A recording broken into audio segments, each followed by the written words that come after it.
Good morning, respected dignitaries, delegates, students, and my fellow colleagues. A very warm welcome to all of you to the International Symposium on Advancements in Marine Renewable Energy ISA-MRE 2025. We are honored to have esteemed dignitaries, distinguished guests, and respected colleagues with us today. I invite our esteemed chief guest, Dr. V.K. Saraswat, member, Niti Aayog, to kindly join us on stage. May I request Professor Balaji Ramakrishnan, Director, NIOT, and Dr. Poonima Jalihal, Scientist G and Head of Energy and Freshwater, NIOT, to lead our chief guest on the stage.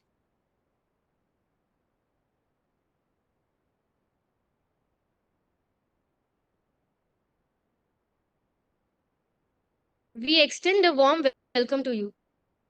I request Professor Balaji to present a bouquet to our chief guest, Dr. V.K. Saraswat.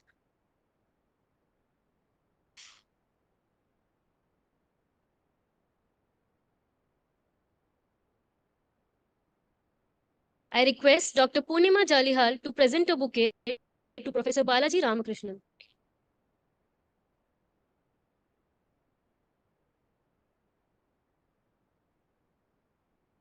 Thank you.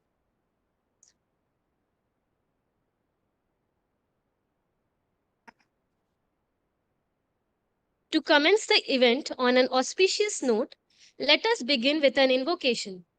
I request all to rise for the invocation.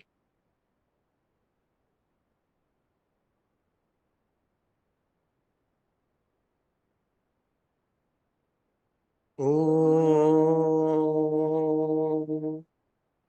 सर्वेषां स्वस्तिर्भवतु सर्वेषां शान्तिर्भवतु सर्वेषां पूर्णं भवतु सर्वेषां मङ्गलं भवतु सर्वे भवन्तु सुखिनः सर्वे सन्तु निरामया सर्वे भद्राणि पश्यन्तु मा कश्चित् दुःखभाग् भवेत् ॐ शान्ति शान्ति शान्तिः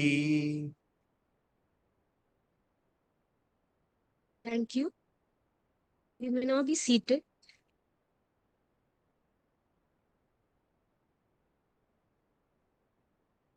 To symbolize knowledge and enlightenment, I now invite our distinguished guests on the stage to light the ceremonial lamp.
Thank you, sirs and ma'am. I now invite Professor Balaji Ramakrishnan, Director NIOT, to deliver the welcome address.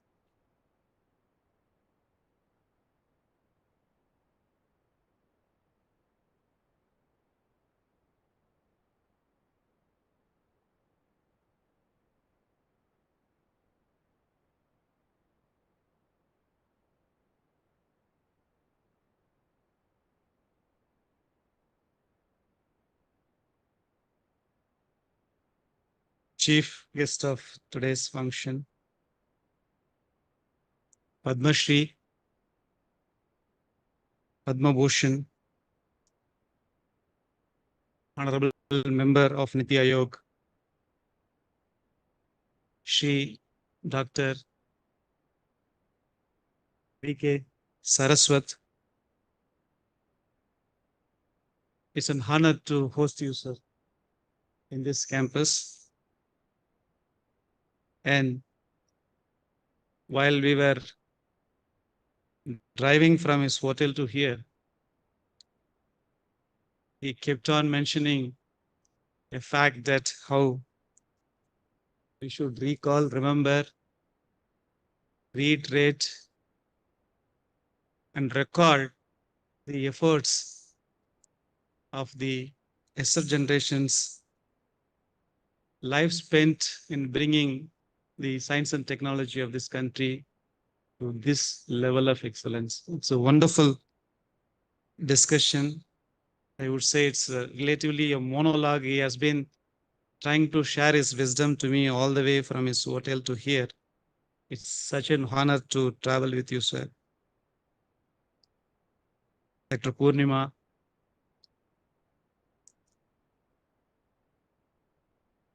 my dear colleagues of NIOT, ex-colleagues of NIOT, MOES colleagues, and I could see, of course, Director NSES, the other sister institutions representation under MOES, invited speakers, participants,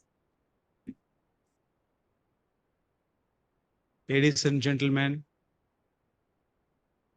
and I also understand there are some press media personnel as well here in this forum. Good morning to all of you. First of all, I would like to welcome you all to this wonderful campus. Those who have been visiting earlier, you would know the growth of this institute, and those who are visiting for the first time, you would be aware of the fact that this institute is actually very unique in terms of its capabilities. And we also proudly claim that this institute is the only institute in this region to demonstrate anything related to marine technology. And you would probably be aware of the fact that this institute is also built on the first ever attempt of wave energy derivation infrastructure being built in this part of the world. I think this institute began its birth, taken its birth from the wave energy attempt in this country, the only ever attempt in this region too. And this workshop is basically discusses about the possibility of tapping the energy from the marine renewable resources. And the institute as a whole, we have been the pioneer in this particular sector. I think you would be aware of the fact that every single marine infrastructure development has two interesting ends, has always been like this. One is obviously the success of any implementation. We celebrate maybe for a day or two or maybe a week, and then we move on. The second interesting end is always lessons learned. You would be aware of the fact that I'm not using a word, but I always mention that one is success, the other is lessons learned. But what makes us very strong, especially in the second case, is that it makes you to go back to your drawing board. The success ends at enjoyment and maybe some success bash that you celebrate amongst your peers and friends. But the second case makes you to bring back to the drawing board. What could have gone wrong? What would do really better? And what will really work? You have to come back to the drawing board This institute, my dear friends and participants, has seen many such interesting successes as well as situations of going back to the drawing boards. And we have seen phoenix in this campus, many phoenixes in this campus. We have come back every time that we are asked to go back to the drawing board with more energy, more courage, more lessons learned, and every time we are strong by an inch. This institute has seen many phoenix, and one such phoenix is being honored today, Dr. Purnima Jalihari.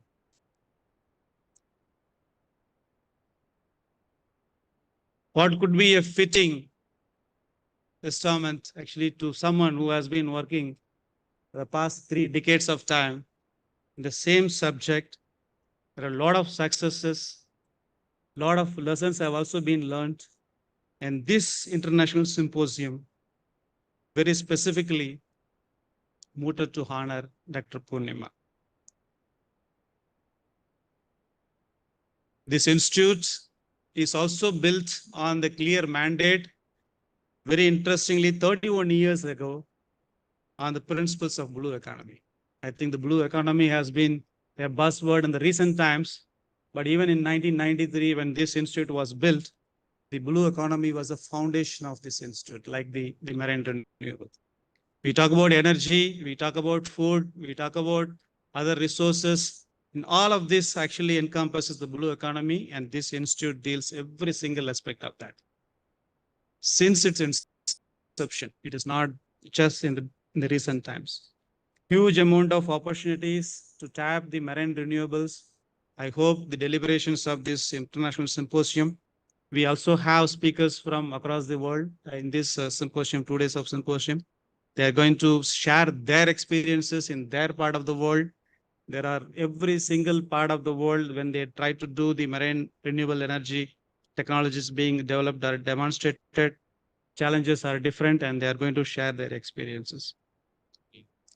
We also have done number of work in the recent times to tap the marine renewables.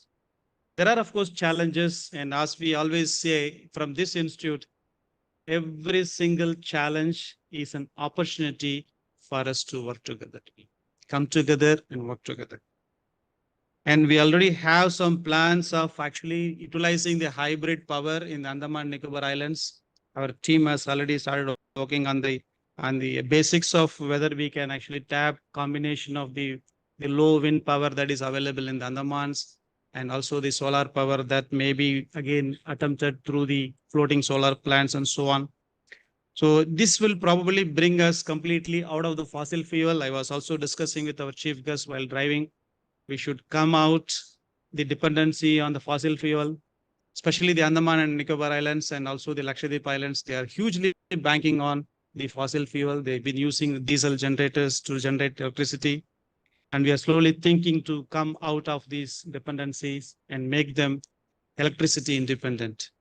We have already made some of the Lakshadweep Islands. You must be aware that the potable water independence. So we designed and developed number of desalination plants. They are completely now dependent on their own.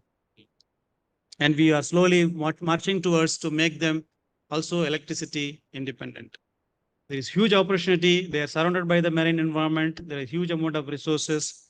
And we are also actually working on the offshore power plants, wind turbines in Lakshadweep Islands of the capacity of the order of 1 megawatt to 2 megawatt. And it is going to bring some smiling faces in the islands.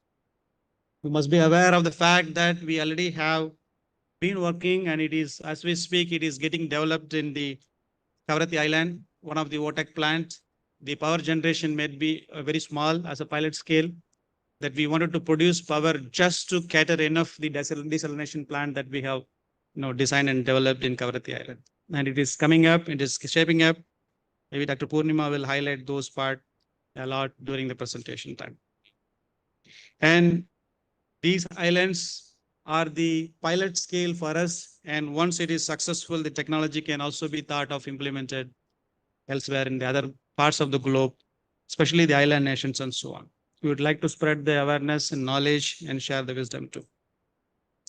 We're also working on under the mission Mausam. You must be aware again to understand and measure the offshore wind power potentials, and we are developing a floating buoy radar system, and that is going to continuously measure the offshore wind profile and give us the confidence whether we can go ahead for the offshore wind platforms and so on. I hope the presentations, deliberations, and the expert speakers will deliberate all this in mind and bring us some kind of a white paper that will lead us and also give the way forward for the future of the marine renewable energy technology in this part of the world. With this quick note, once again, I thank our chief guest, Padma Shri, Dr. V.K. Saraswat, for having traveled all the way to here and spend time with us. Thank you so much and welcome.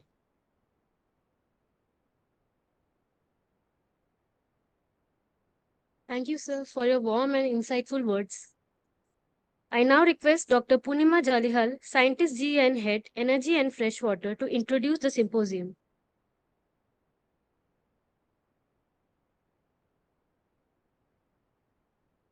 Good morning to everyone. First of all, I must really, I must say I'm really privileged and honored that member Niti Aayog, Dr. V.K. Saraswat is here.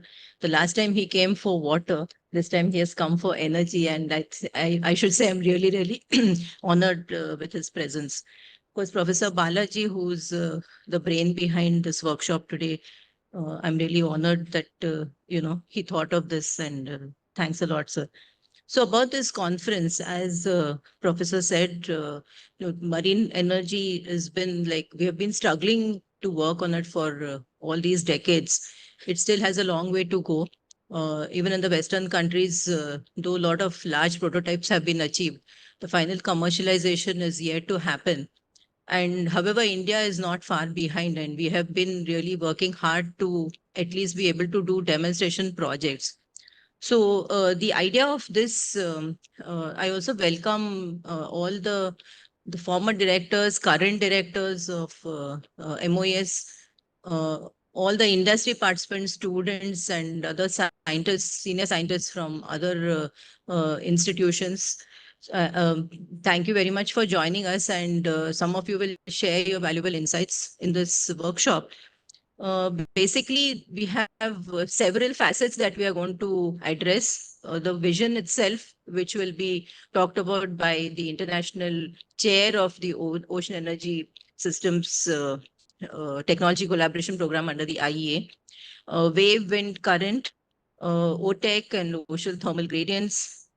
Also, we touch on standardization and commercialization, because as we take marine energy forward, we need to also have the standards in place to be able to commercialize.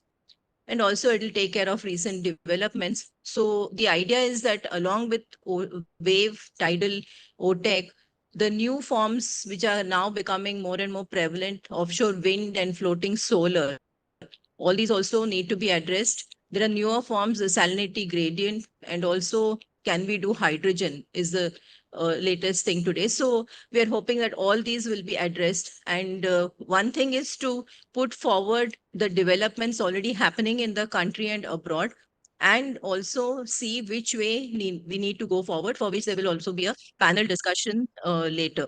So basically, I also want to highlight that NIOT is committed to nurturing not only today's, the group in NIOT and IITs are working on this, but we need to nurture the future generations as well. So to this end, we have had a poster competition for the college-going students, and we also have a drawing competition for school students, for which we have received an amazing response. And it's really heartening to see that already there is an awareness about marine energy in the country, and these all will be showcased as part of this workshop. So I request all of you to use this platform to spark new ideas and forge partnerships that will drive us towards a sustainable, emission-free, or rather carbon-neutral future. And Thank you very much, all of you, for being here, and I hope you enjoy and learn a lot from this symposium. Thank you very much.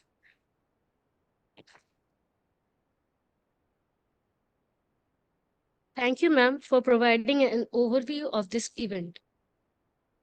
In the current development in marine renewable energy, NIOT has developed, demonstrated, and operated an all-weather floating wave-powered navigational buoy for usage in ports, harbors, and coastal regions.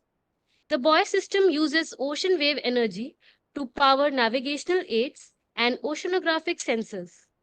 Besides serving the purpose of marker buoys in navigational channels of ports, the system is also useful for real-time assessment and transmission of oceanographic parameters to port authorities. The technology has been transferred to various industries for commercialization. Kamarajar Port Limited (KPL) has funded NIOT for the supply of a wave-powered navigational buoy for installation at its main fairway location. The fabrication of the buoy system, which has been carried out by one of our TOT partners, is now complete and is ready to be handed over to Kamarajar Port Limited. Many ports in India have shown interest in the procurement of this buoy system.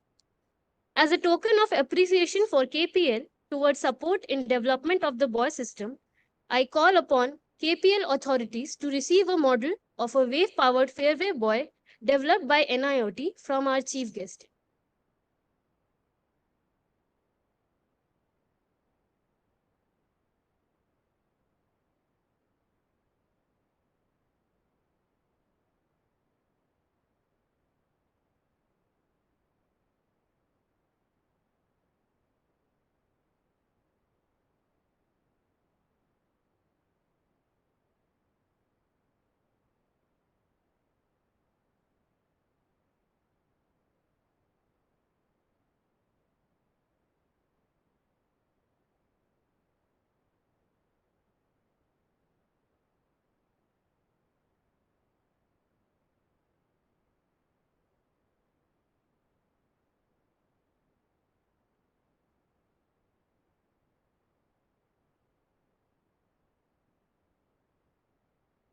We extend our congratulations to all those involved in this achievement.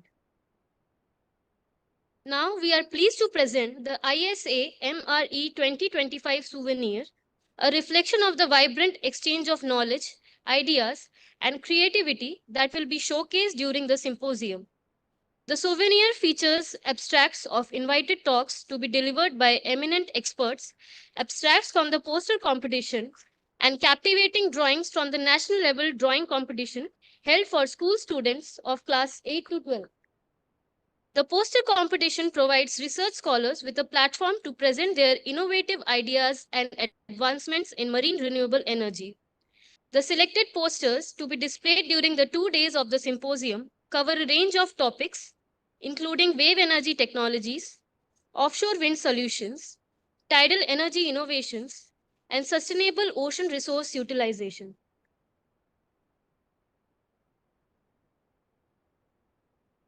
The national level drawing competition themed Marine Renewable Energy was organized as a prelude to the symposium and received enthusiastic participation from across India. The entries showcased creative ideas brought to life with a burst of colors, reflecting the imagination and talent of young minds. We hope this souvenir serves as an inspiring and informative resource for all participants and attendees. As we continue to explore innovative solutions for sustainable energy, NIOT is proud to present one such remarkable innovation, the Roshni Saline Water Lantern. Roshni, or Renewable Ocean System for Harnessing Novel Illumination, is an innovative lighting solution that harnesses the chemical energy of saline water to generate light. It operates on the principle of ionization, where saline water acts as an electrolyte, enabling electrochemical reactions that produce electricity. This eco-friendly lantern requires no conventional batteries or fuel, making it ideal for coastal and remote island communities with limited access to traditional power grids. Compact, reliable, and environmentally sustainable, the Roshni Saline Water Lantern offers a practical solution for enhancing energy access in marine and off-grid region. This technology has already been transferred to the industry. Today, we are joined by two of our TOT partners who have supplied the lantern to NIOT to be given to the Andaman and Nicobar and Lakshadweep administrations, Printlay and Yalas Technologies. I request that the development team of the Roshni Lantern, along with the TOT partners, join us on stage.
We are proud to present the Roshni Saline Water Lantern to Mr. Abhay Meena, CPWD, Andaman and Nicobar Islands.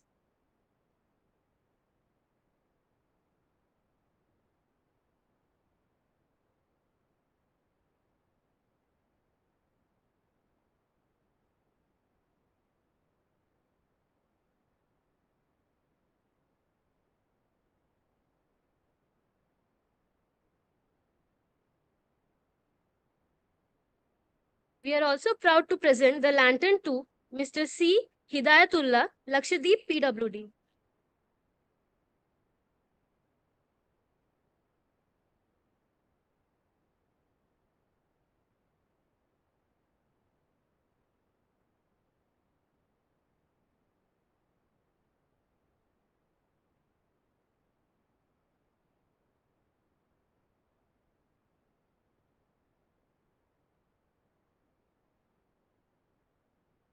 I request Mr. C. Hidayatullah, Lakshadweep PWD, to receive the lantern from Director NIOT.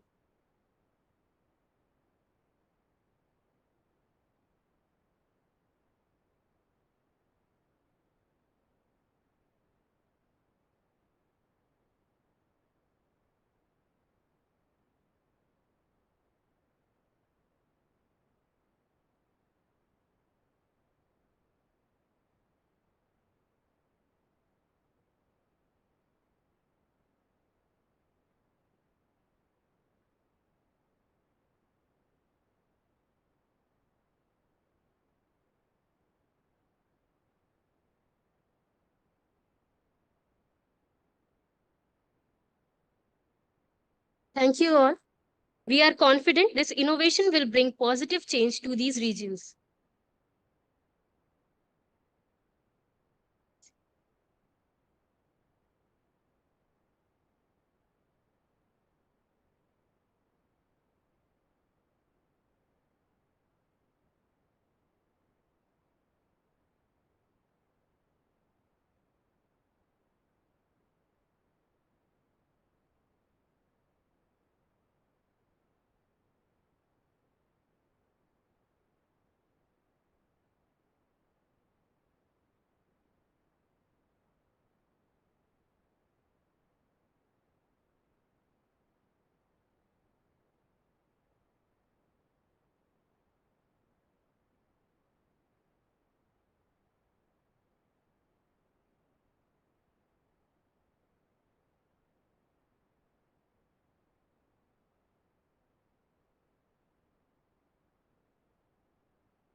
Please be with us for a few minutes. There's a slight delay.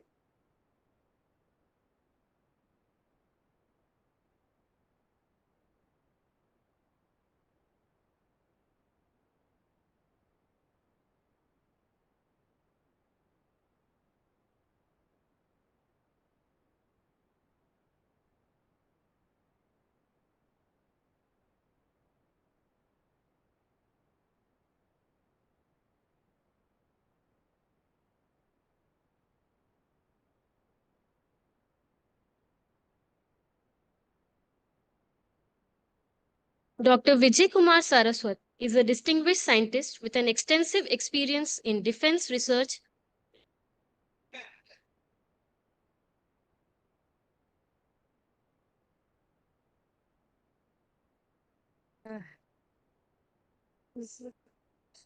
I invite our esteemed chief guest, Dr. V.K. Saraswat, member of NITI Aayog, to deliver the inaugural address.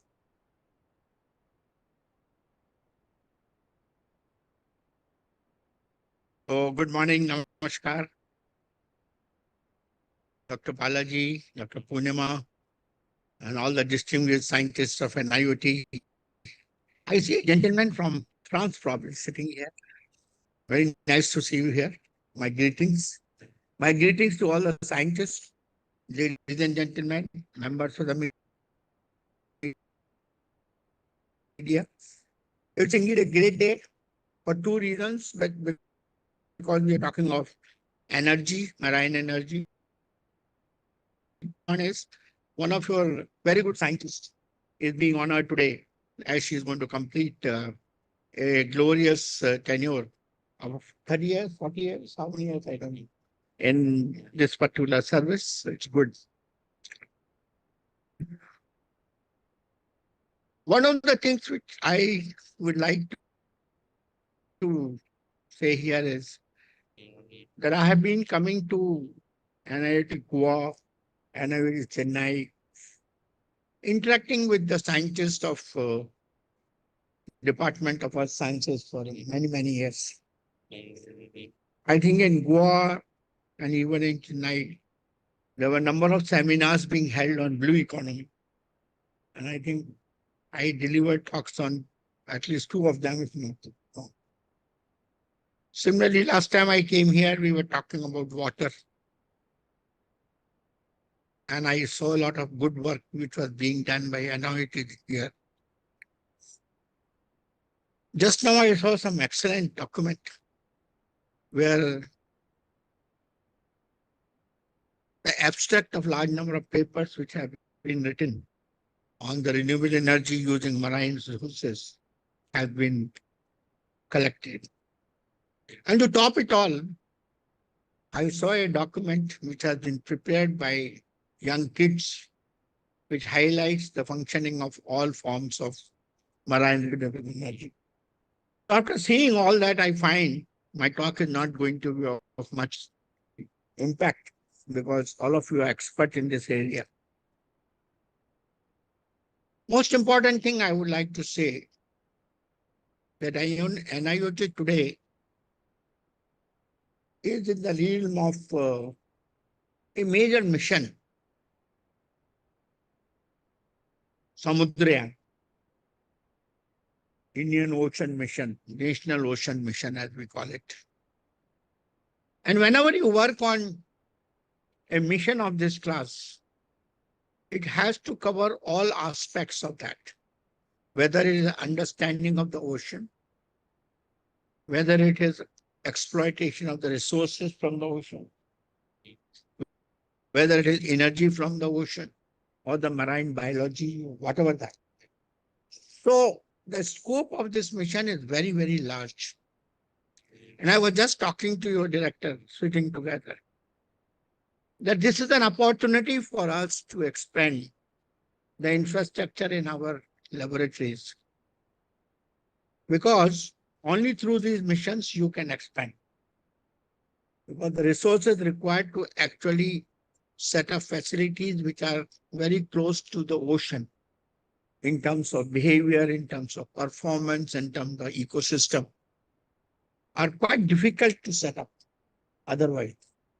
So this is the time for all of you to now augment your infrastructure in a big way. And if you are looking at energy, the different forms of energy from the marine sources have to be developed. Because we all know that other forms of renewable energy, whether it's the solar energy or the wind energy or the biomass, particularly the first two, requires huge amount of land. And as we have a mission of 500 gigawatts of renewable energy, you can imagine what is the size of the land which we need. And that is going to be a major issue. So in a situation like that, exploitation of the ocean area for generation of renewable power or energy is the most important thing, because ocean is a vast resource. And fortunately, we have a very huge coastline. So we have a great advantage there. I'll talk about it a little more when I complete my talk. But let me just talk to you first about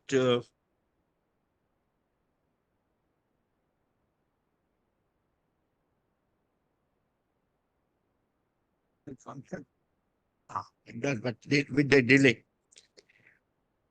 So friends, all of you know this number, that India has a total of about 7,516 kilometers of coastline, including about 2,094 kilometers of island territories and about 5,420 kilometers of mainland coastline.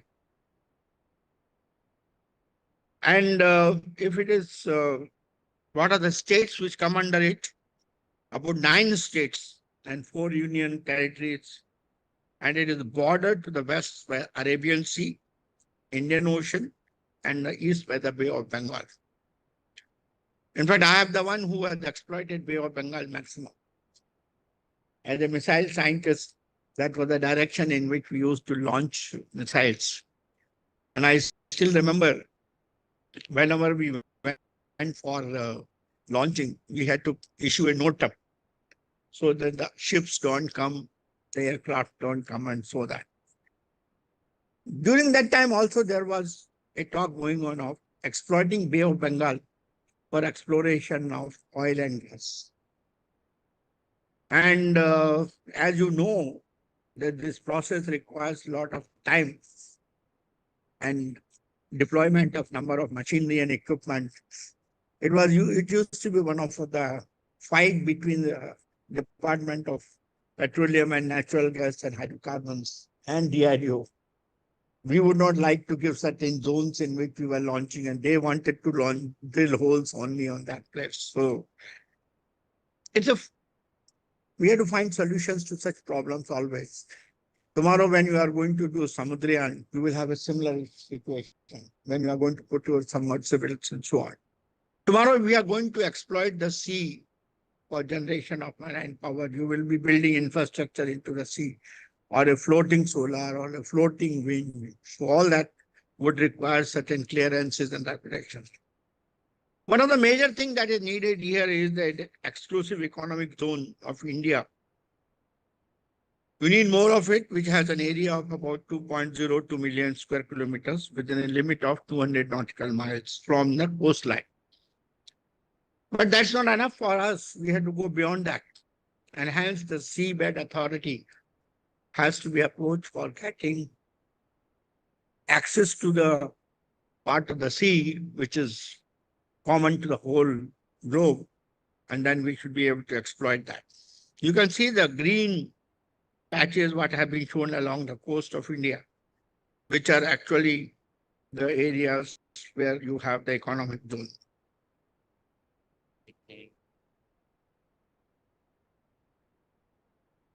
So marine renewable energy, all of you know, I saw it in the book. Offshore wind energy, floating solar power, tidal energy, wave energy, ocean thermal energy, saline gradients, nice to see that small battery, what you have shown me. But I'm looking at saline from a different form. Here you are using this as an electrolyte and then generating that. So osmotic pressure energy and offshore and things like that. These are all various forms of energy which are there. Now, going into details of few of them, offshore wind turbine, which is the wind capture and blade rotation. Wind turns the turbine blades, converting wind energy into the mechanical energy.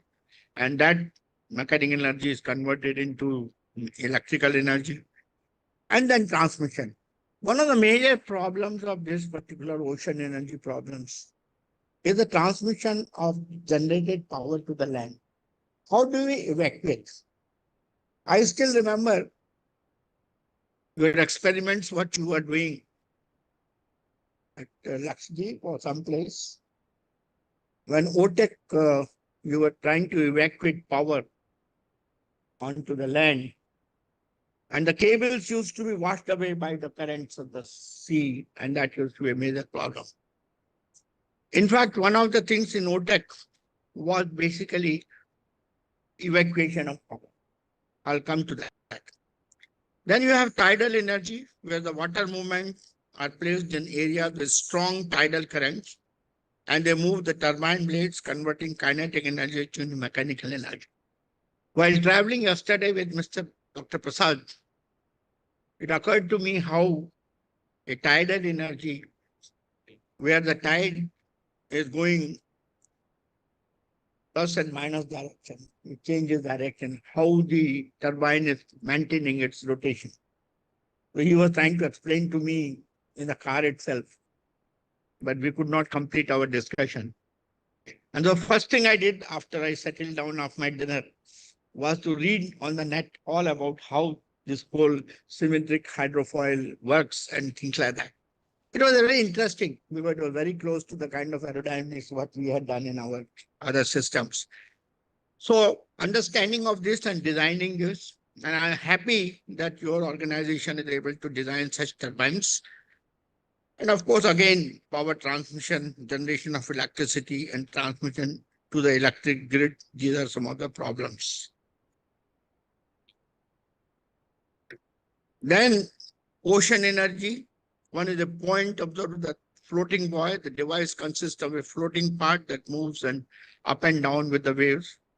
Then there's a power takeoff system. This movement is converted into mechanical energy, usually by a hydraulic system or a linear generator.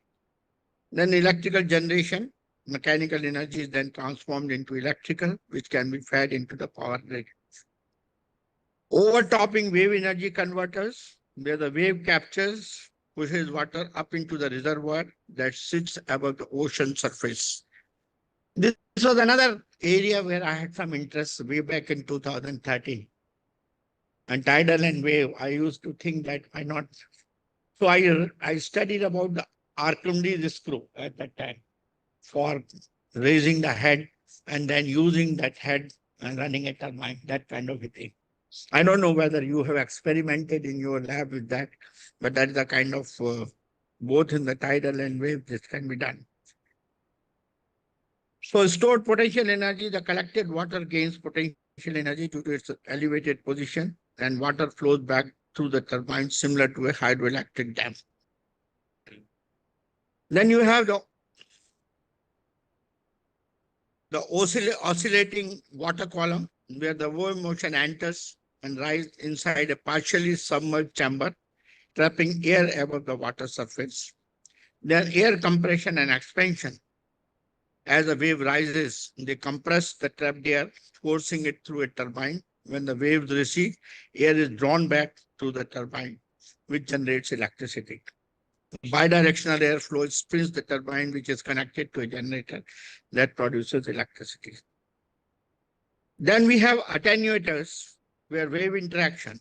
As wave pass along the length of the attenuator, they cause the device to flex at its joints.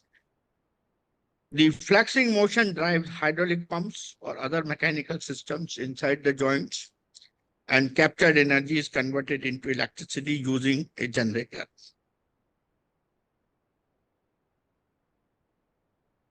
Then you have another form, what is called the oscillating surge flap, where the wave motion, incoming wave push a large hinge paddle like a curtain back and forth. And the flaps movement drives the hydraulic or mechanical system and which generates energy. Then there is, of course, a rotating mass where wave motion floats on the surface. The device floats on its surface, responding to the wave-induced rocking and pitching. The hull's movement causes an internal weight flywheel or pendulum to rotate around its fixed axis.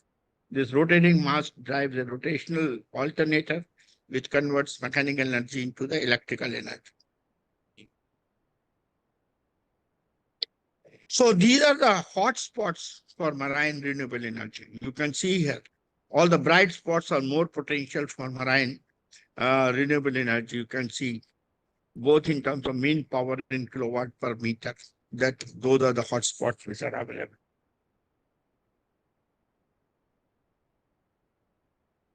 Now, alongside you have, I heard your directors are talking about the hybrid energy systems what we have. It is the best way. The solar power, about 7,535 square feet of panels producing 50 kilowatt, a steady, predictable source of energy during the daylight hours. Wind power, 6 vertical axis wind turbines ensure energy generation even in the low wind conditions. That will be about 300 kilowatt. And alongside you have wave power to stand out feature with the buoyancy driven mechanisms harnessing almost about 650 kilowatt from ocean waves. So this is a combination of 3 forms of energy: the wind power, the solar power, and the wave power that can be done.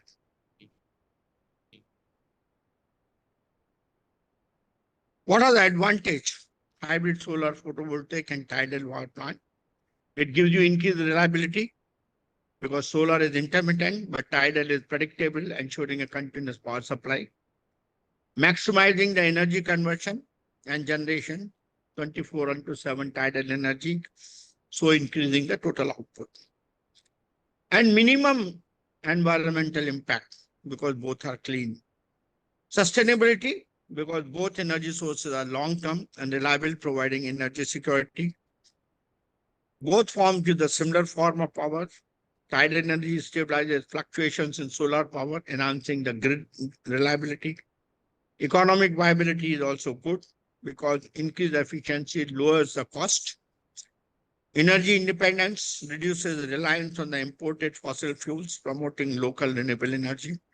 And of course, local job creation. In fact, one of the things which we talked about often when we were talking about blue energy, blue economy, was the kind of opportunities it gives the blue economy for employment.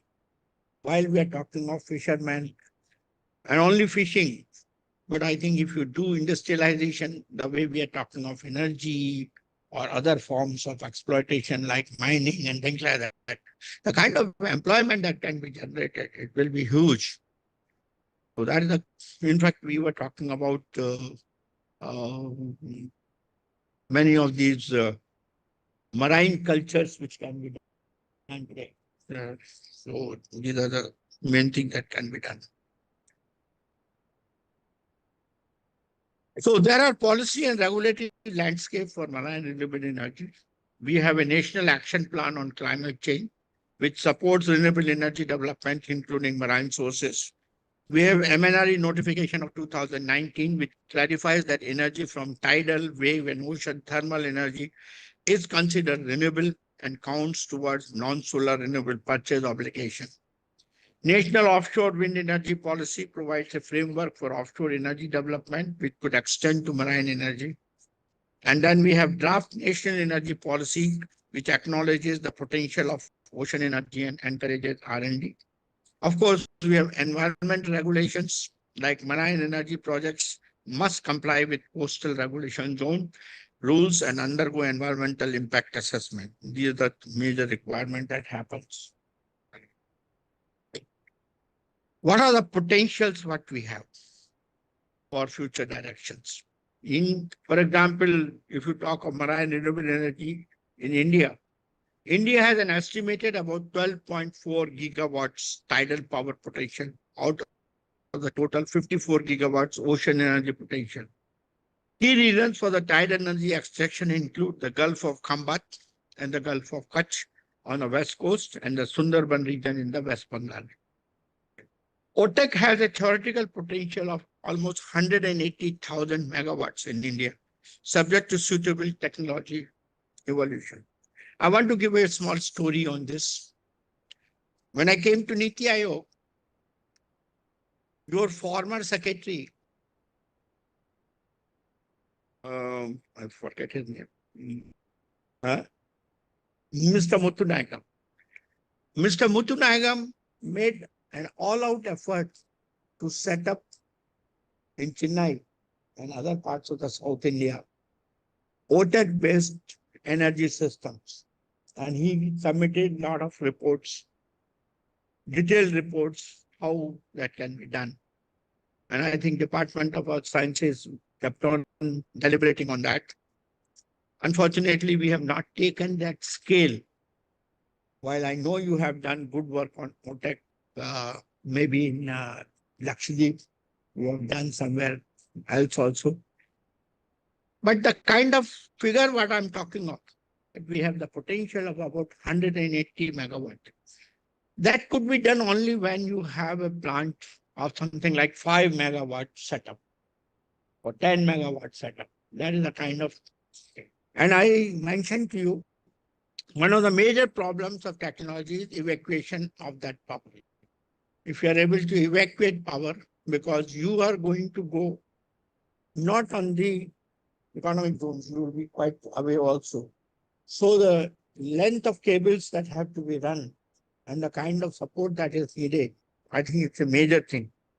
We have to take lessons from the communication people who have been transmitting signals over thousands of kilometers to the sea.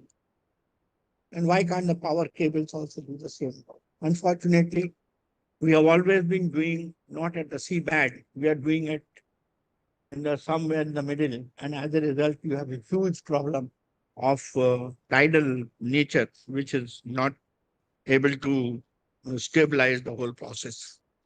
I still feel that there's a need for us to take a look at what Dr. Muthu has given at that point in time.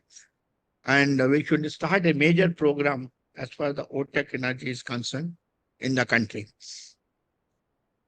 Previous projects like the 3.75 megawatt of Durga Duni project in West Bengal and the 50 megawatt Gulf of Kutch project were abandoned due to high capital costs.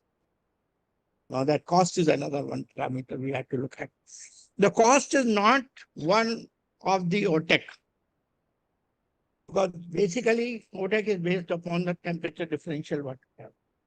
Then you run through the temperature differential and Rankine cycle through some kind of hexane or a propane or something and generate electricity. Basically, the efficiency of that system is low. And then from there you transmit that power. The main problem is evacuation. So these are some areas where one should be in a position to get a hold on that. Then the cost will come down.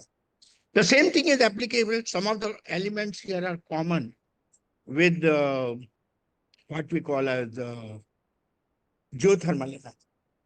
In the case of geothermal energy, you have a much larger temperature differential because you get steam at a temperature of about 140, 160 degrees. And you have even coming out at a pressure of 5 to 16 bars. In fact, I did that exercise when I was in DRDO.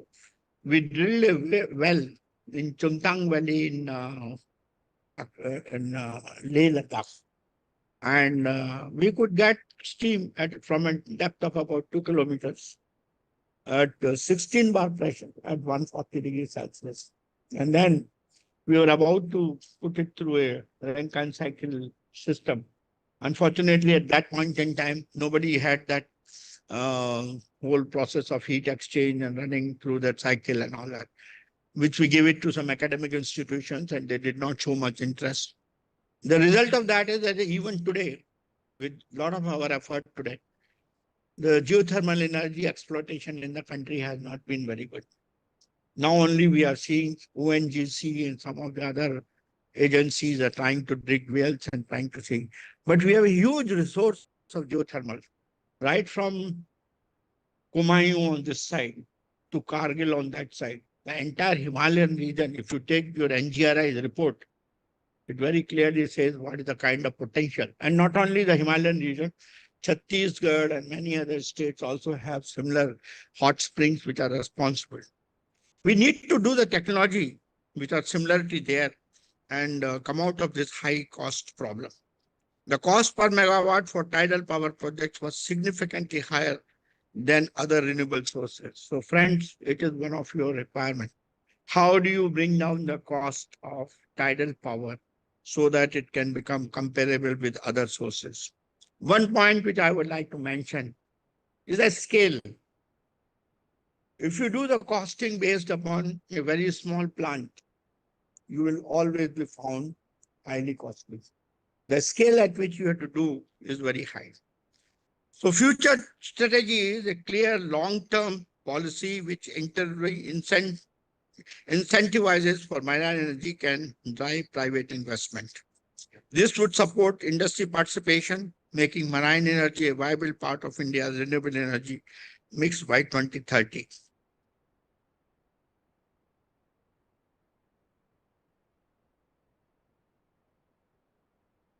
So government has taken some initiatives in the marine renewable energy areas, like BPCL Eco Wave Power Partnership has selected Eco Wave Power as a strategic partner and signed MOU after evaluating wave energy technologies. The first phase will focus on installing 100 to 300 kilowatt pilot project at BPCL's Mumbai oil terminals. This collaboration aligns with the MNRE recognition of ocean energy as a promising resource with an estimated 40,000 megawatts of untapped potential along Indian coastline. Similarly, your NIOT project, 65 kilowatt desalination unit under MOES is executing an OTEC power desalination in Kavaratti, UT Lakshadweep. It is operational now or it is still considered installation? The plant will have a capacity to desalinate the water of 100 meter cube per day. Now, friends, I have a major problem. I showed you this whole, I think this point I had mentioned in my last year's lecture also. We have so much of coastline. And today, one of the worst sufferers are the people living in the coastal region as far as the water security is concerned. They don't have fresh water. Fresh water in coastal regions is a major problem. I recently visited a place called in Andhra Pradesh. There's a temple, Antardevi, where the Godavari joins the sea, and that place. The villagers came to me as I was going there, and they said, we don't have fresh water. And almost 2.5 kilometers into the land, even if you dig a hole, it's all saline water. And now they are trying to bring fresh water from 90 or 100 kilometers from Dholeshwar Barrage and trying to supply to all the villages. Can we not have the desalination units working on solar energy, or even if it is not on OTEC energy, at least it can be done on solar energy, where you can use the solar energy for pumping the seawater, raising its temperature, and setting up a flash vaporization plant and giving them, like you have in Tuticorin. A similar plant is operating now. And that plant at that scale is costing only about 3 paisa per liter. So if we can do it for the entire India's grid on all coastal regions, the water security in India can be solved. And then we can create a water grid which can bring from the coastal region the water into the hinterland. This could be an image. This could be a mission for the Earth Sciences Department. And I think that should be done either on the OTEC basis or on the solar energy basis, whichever is the process. 1 megawatt wave energy plant at Vizhniki, Kerala, collaboration with Adani at Vizhinjam port represents a significant step forward in harnessing renewable wave energy. So I think the private sector is also coming up. But one has to be careful because many of them have some environmental impact. And what are those? Marine habitat disruptions, construction affects seabed ecosystem, noise pollution disturbs the marine mammals, electromagnetic fields may interfere with the navigation of the sea creatures, collision risk, marine animals may collide with the turbines, water flow changes affect sediment transport and coastal erosion, impact on fisheries and navigation, which may limit fishing zones and shipping routes, entanglement risks, marine animals may get trapped in mooring lines, leading to injury or death.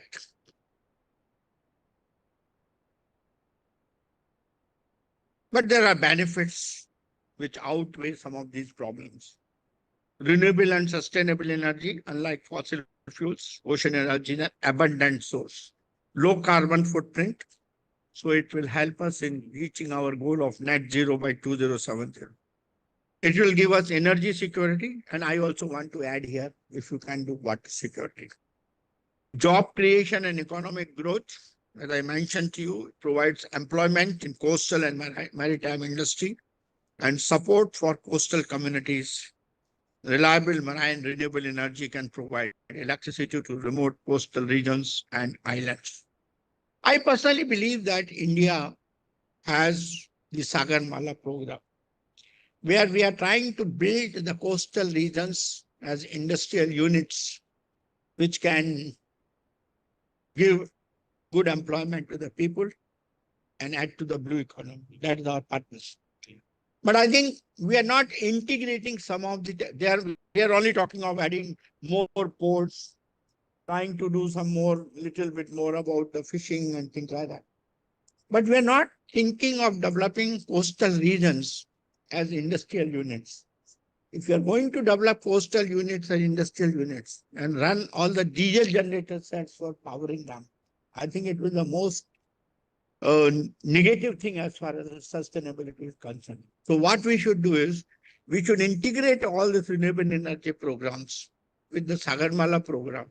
And the entire energy requirement of the Sagarmala, whether it is the port there, or it is the industry there, or the fishing there, or the trawlers there, all should be met with the renewable energy which is available from the sea. Then only it will be a true system, what we can call it as Sagarmala, and developing the whole thing. It can give stable and predictable energy source, reducing the intermittency issues, potential for hybrid energy systems, as I mentioned to you earlier, long-term cost reduction. That can happen only if you guys are able to do a lot of work in this area, so that it becomes more affordable than the other sources of the renewable energy. Climate resilience, developing ocean energy infrastructure will help mitigate the impact of climate change on coastal areas, particularly the rising sea levels. In fact, what I told you, the story of Godavari, is mainly because the sea level has gone up and the Godavari is below. So the whole problem is that. So marine biodiversity conservation, well-planned marine renewable energy projects can contribute to marine conservation by reducing pollution and the environmental impact of traditional energy source. I think this is another one area where the Department of Biotechnology and Department of Earth Sciences have to work together. But they are also having a mission on biodiversity. I think both have to be together.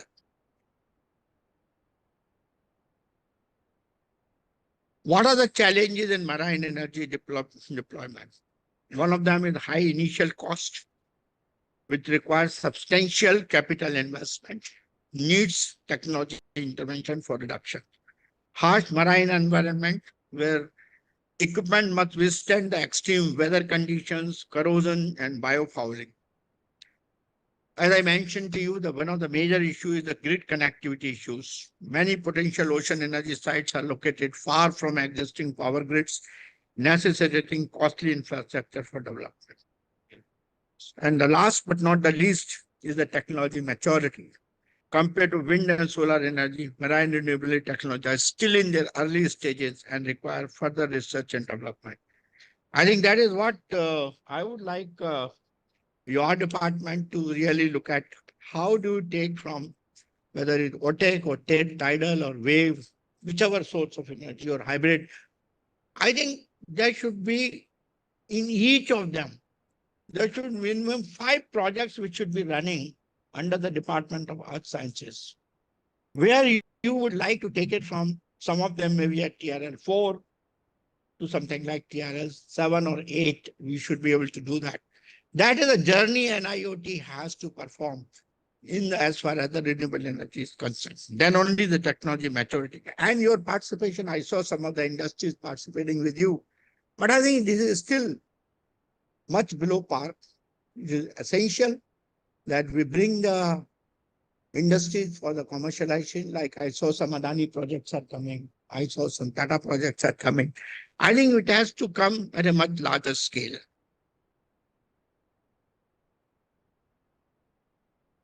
Sorry.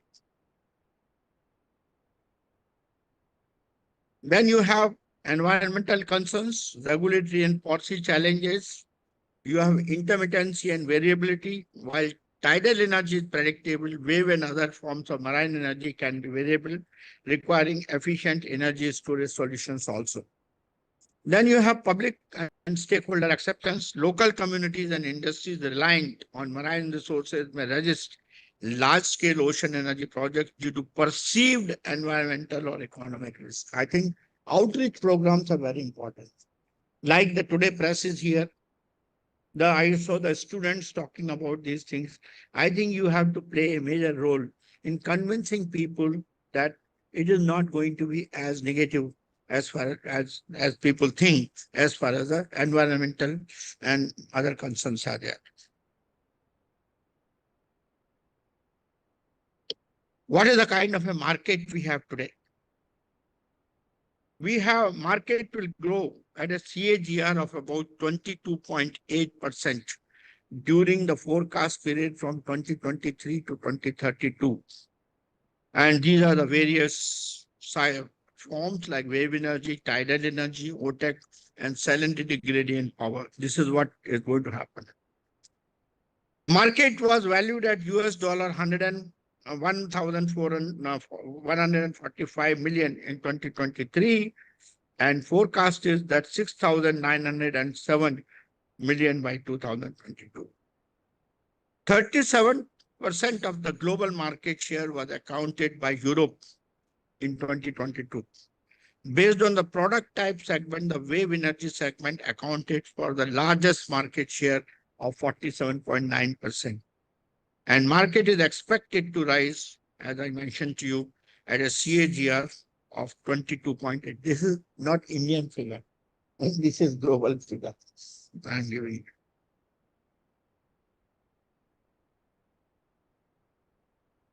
So way forward is strengthening research and development, increase funding and collaboration with academic institutions and international bodies can accelerate technology development.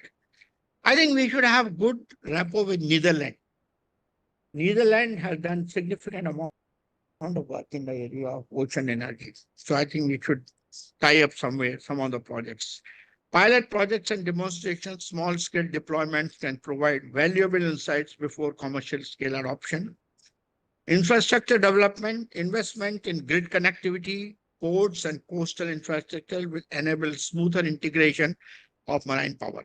That's why I'm suggesting integrate it with the Sagarmala program.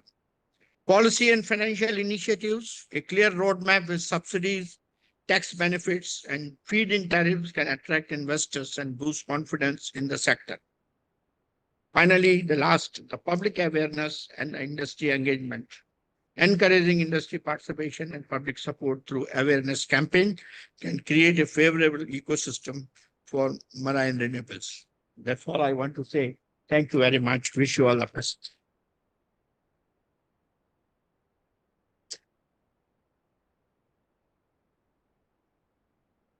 Thank you, sir, for taking us through an overview of various kinds of marine renewable energy, the potential, challenges, and future directions to take these forward. As a token of our gratitude, I request Professor Balaji Ramakrishnan to honor Dr. V.K. Saraswat with a shawl and present the mementos.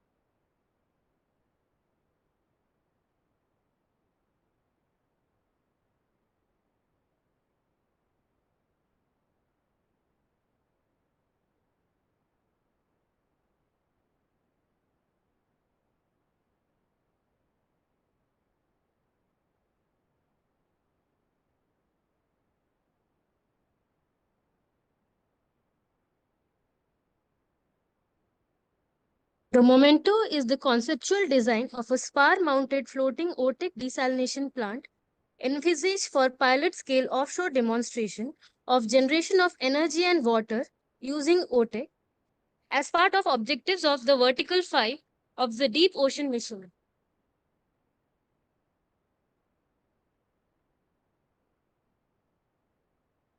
Thank you, sir, for gracing us with your presence. I request Dr. Purnima Jalihal to present a shawl and memento to Professor Balaji.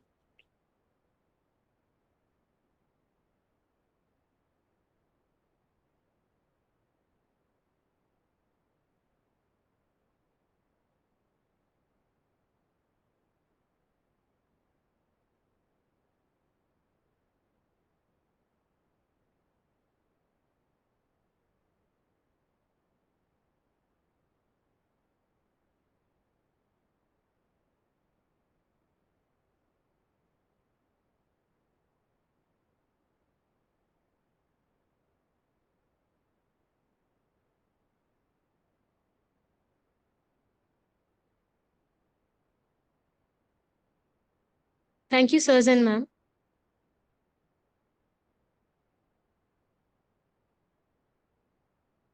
We now take this opportunity to felicitate Dr. Purnima Jalihal for her invaluable contributions to the field of marine renewable energy. I request Mr. Ashwini Vishwanath, Scientist E in the Energy and Freshwater Group, to say a few words about Dr. Purnima Jalihal.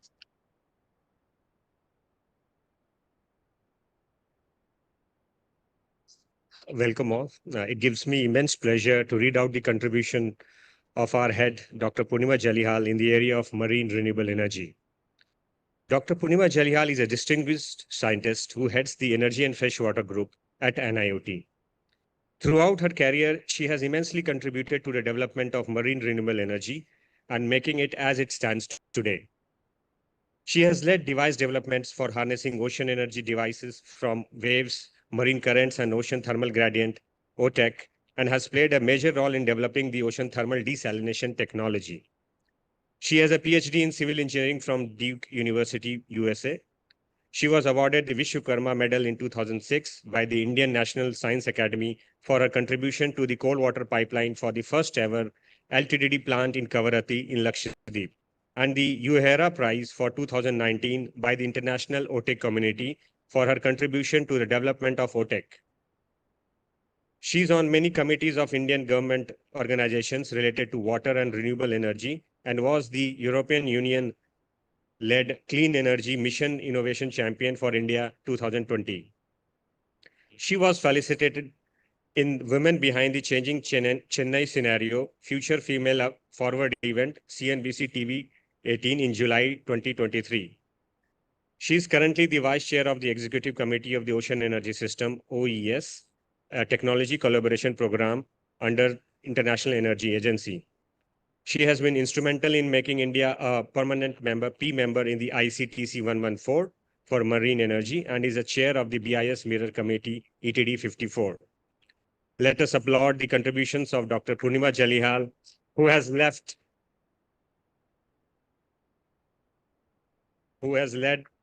an indelible mark in this field. Thank you. Thank you, sir. I request Dr. V.K. Saraswat to felicitate Dr. Jalihal with the shawl and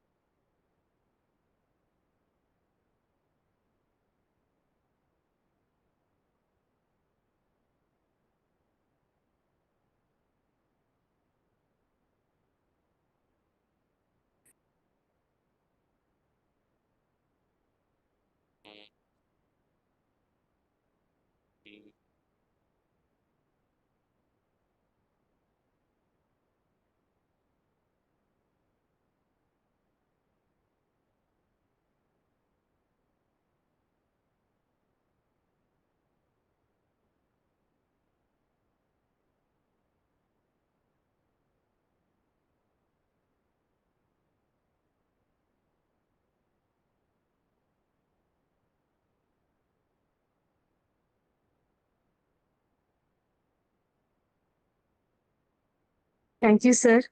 Ma'am, we thank you for your dedication and leadership. I now invite Mr. Prasad Dudgaonkar, Scientist E in the Energy and Freshwater Group, to propose the vote of thanks.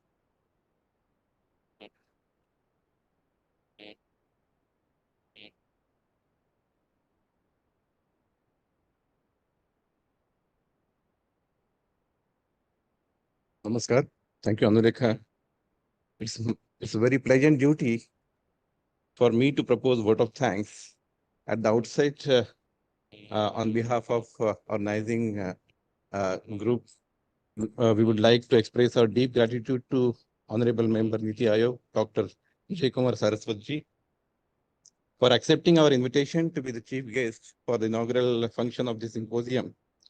Sir, your presence here and enlightening talk will motivate us further to take this technology development in the field of marine renewable energy to the next level.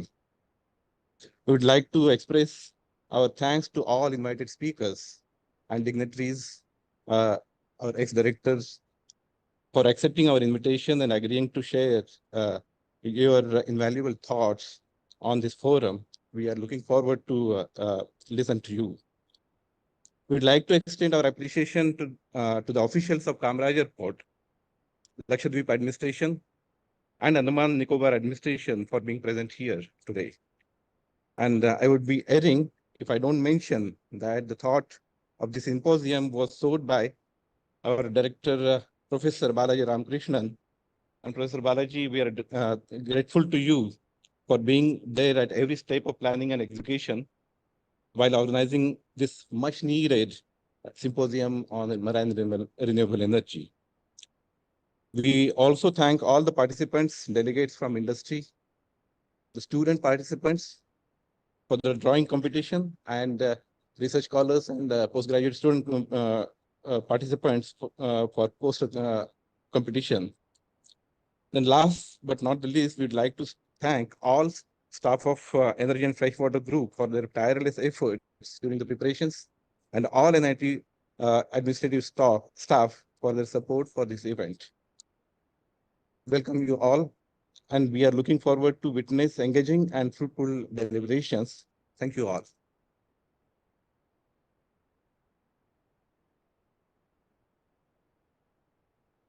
Thank you, sir, for acknowledging the efforts of all involved in making this event successful.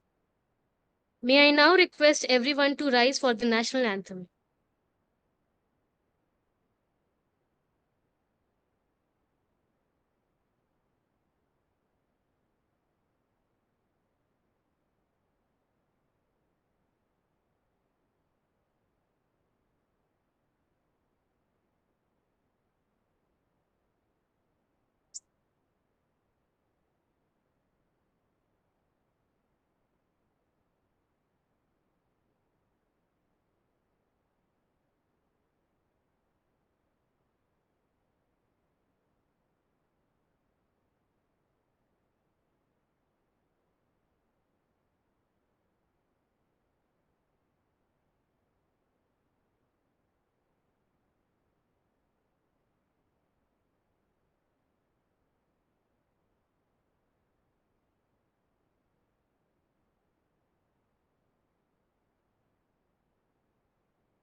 This concludes the inaugural session. We request all attendees to join us for the unveiling of the wave-powered Fairway Buoy in front of Sagar Sangamam, which is being handed over to KPL. This will be followed by a group photo in front of the foyer and high tea in Manthan Hall. The next session will start at 11:30 in Panikar Hall. Research scholars participating in the poster competition are requested to put up their posters on the first floor. The jury will be visiting the poster session in the evening. We look forward to seeing you all at the technical sessions that follow. Thank you.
हाँ ठीक है, जैसे कि आप वहीं से operate कीजिएगा क्योंकि हम लोग, हाँ ठीक है ठीक है।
Welcome back.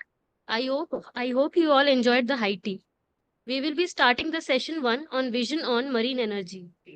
The first talk is by Professor Balaji Ramakrishnan on the role of NIOT in deep ocean mission and blue economy. Professor Balaji Ramakrishnan is presently the director of NIOT. He is the professor in the Department of Civil Engineering, IIT Bombay. Apart from teaching and research, he has been involved in several major waterfront development projects in the Middle East countries, India, and other Asian countries. His primary area of expertise includes port, harbor, marine, coastal infrastructure, design, and developments in general. Insisting not to read this in other forums. What about our own institution? Please don't do that. And this information is available in the internet for your kind information. I think she would have probably picked up from there. Good morning once again. I hope we had a wonderful time in the campus since you arrived.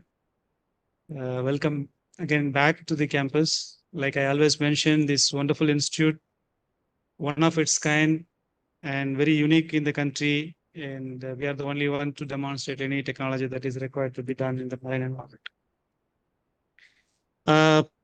I'm not sure about the times. 15 minutes. Okay, fine. So I'll cut short it by 10-15 minutes, and maybe if required, we can discuss. Well, I think I mentioned that in the inaugural talk as well, that when you talk about blue economy, it should be NIOT. That's it. There is no other institution, to best of my knowledge, can really talk about blue economy to the scale that we are actually doing it on day-to-day basis in this institute since its inception, not just in the recent times I'm talking about. So it's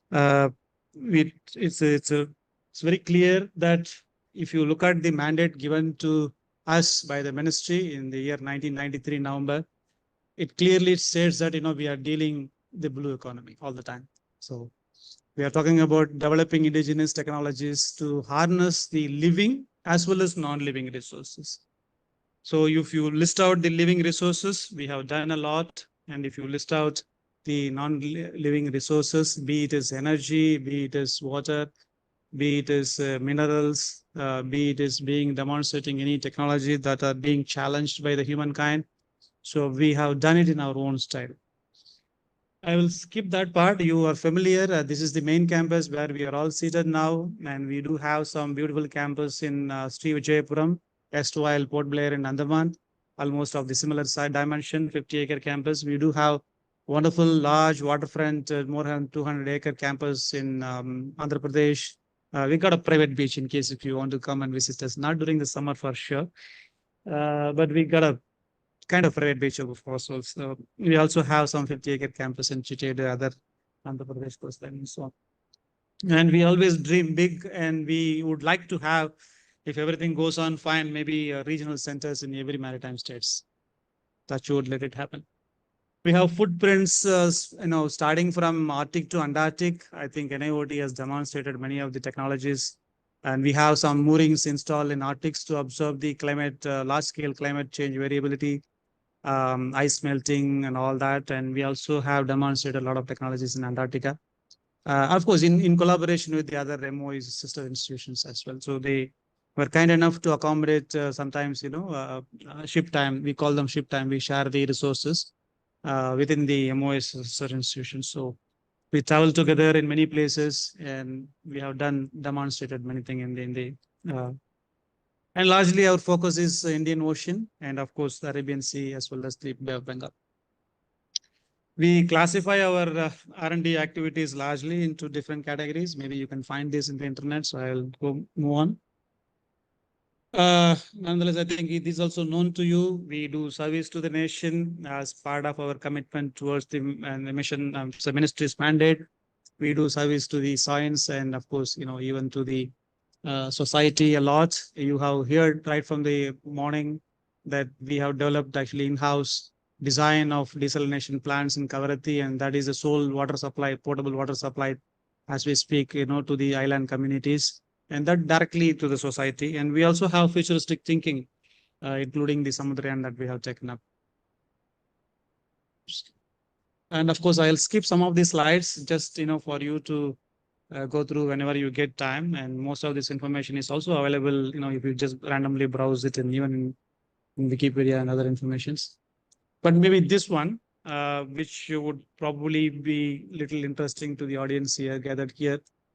Thanks to our ministry, Government of India has entrusted us to do majority or vast majority of the projects under this deep ocean mission. It's an ambitious project by the Government of India given to MOEs, and in turn it is being actually entrusted to us. And there are 6 different verticals within this deep ocean mission, and 4 of which being implemented in the very institute where you are seated, and you should really feel proud of that. I think there are the first 4 out of the 6 are actually the most challenging. In fact, this wasn't been done by anybody in this part of the world, at least to best of my knowledge. Correct me if I'm wrong. We are talking about the project scale of more than 4,000 crores put together, all the 6 verticals put together. But this what we call it as the pilot scale to explore the blue economy opportunities in the country. So it's not the actual blue economy project that we are envisaging, but this is the pilot scale just to kickstart the interest and see the potential opportunities amongst the various stakeholders, including the industries. We are kickstarting this pilot scale project under the Deep Ocean Mission. Okay. Next slide. Yeah, under the the vertical one, we have 2 different interesting projects happening as we speak again in the auditorium. One is the development of a human submersible. I think I mentioned this in many of the forums. We are developing a submersible in which 3 of our own scientists are going to go to the water depth of 6,000 meters, 600 bar, 600 kg per centimeter square. I think I mentioned this in all the forums. So you are familiar with this. And, if you get time, you please take a tour around of this campus, and you will also get to see the Matsuya 6000. We call the submersible system as Matsuya 6000 is getting ready in one of our integration bay, IB we call. And the second system is basically the integrated mining system. You must be aware there are a huge amount of non-living resources in the middle of the oceans. There are resources in the Central Indian Ocean. There are resources in our own exclusive economic zone. And we wanted to tap this, of course, without compromising the ecosystem and environmental system that exists in the open ocean. But all this require, if you wanted to really tap these resources sustainably, then you require a huge amount of completely new technology. There are no technologies exist as we speak in the auditorium. I'm talking about even the developed world actually. So they are all working towards the sustainable harnessing of this marine non-living resources. We talk about polymetallic nodules, sulfides, and of course, hydrothermal vents, gas hydrates, a lot. And all of this we are yet to open an account, to be honest with you. Although we claim some demonstrative success, but still we are yet to open our account. And it can go all the way up to industrial scale, commercial scale, but provided, you develop a technology which is sustainable and it is also protecting the ecosystem equally. Otherwise, the manned submersible may be something new to us and under the mission mode, but NIOT in the past 30 years have dusted many of the unmanned submersibles. Many, of course, we reached even the water depth of more than 5,000 meters, just like that, very easily. So it is a piece of cake for us. But when it involves the human element, then obviously not a huge amount of challenge. You have to bring back your scientists in one single piece, to the surface. So that puts us actually, totally different ball game altogether. So we've been working on that. And if you ask me whether we are the first one to do so, we are not, but we join elite club. But also at the same time, the kind of objective that we set ourselves, the challenges that we have actually posed to ourselves, that keeps us slightly standing apart. And we call the development of Matsuya 6000 as the 4th generation, compared to the earlier accomplished generations 1 to 3 by the Americans as well as the French as well as the Chinese. There are some uniqueness and very specific specification that we have designed, and also developed in-house. Few are in-house and few are being of course designed but then procured from outside. That makes us the 4th generation manned submersible development actually. So that is also listed here. You can also go through some of the website details in our NIOT's portal, or it could be even published in the form of journal paper and conference papers.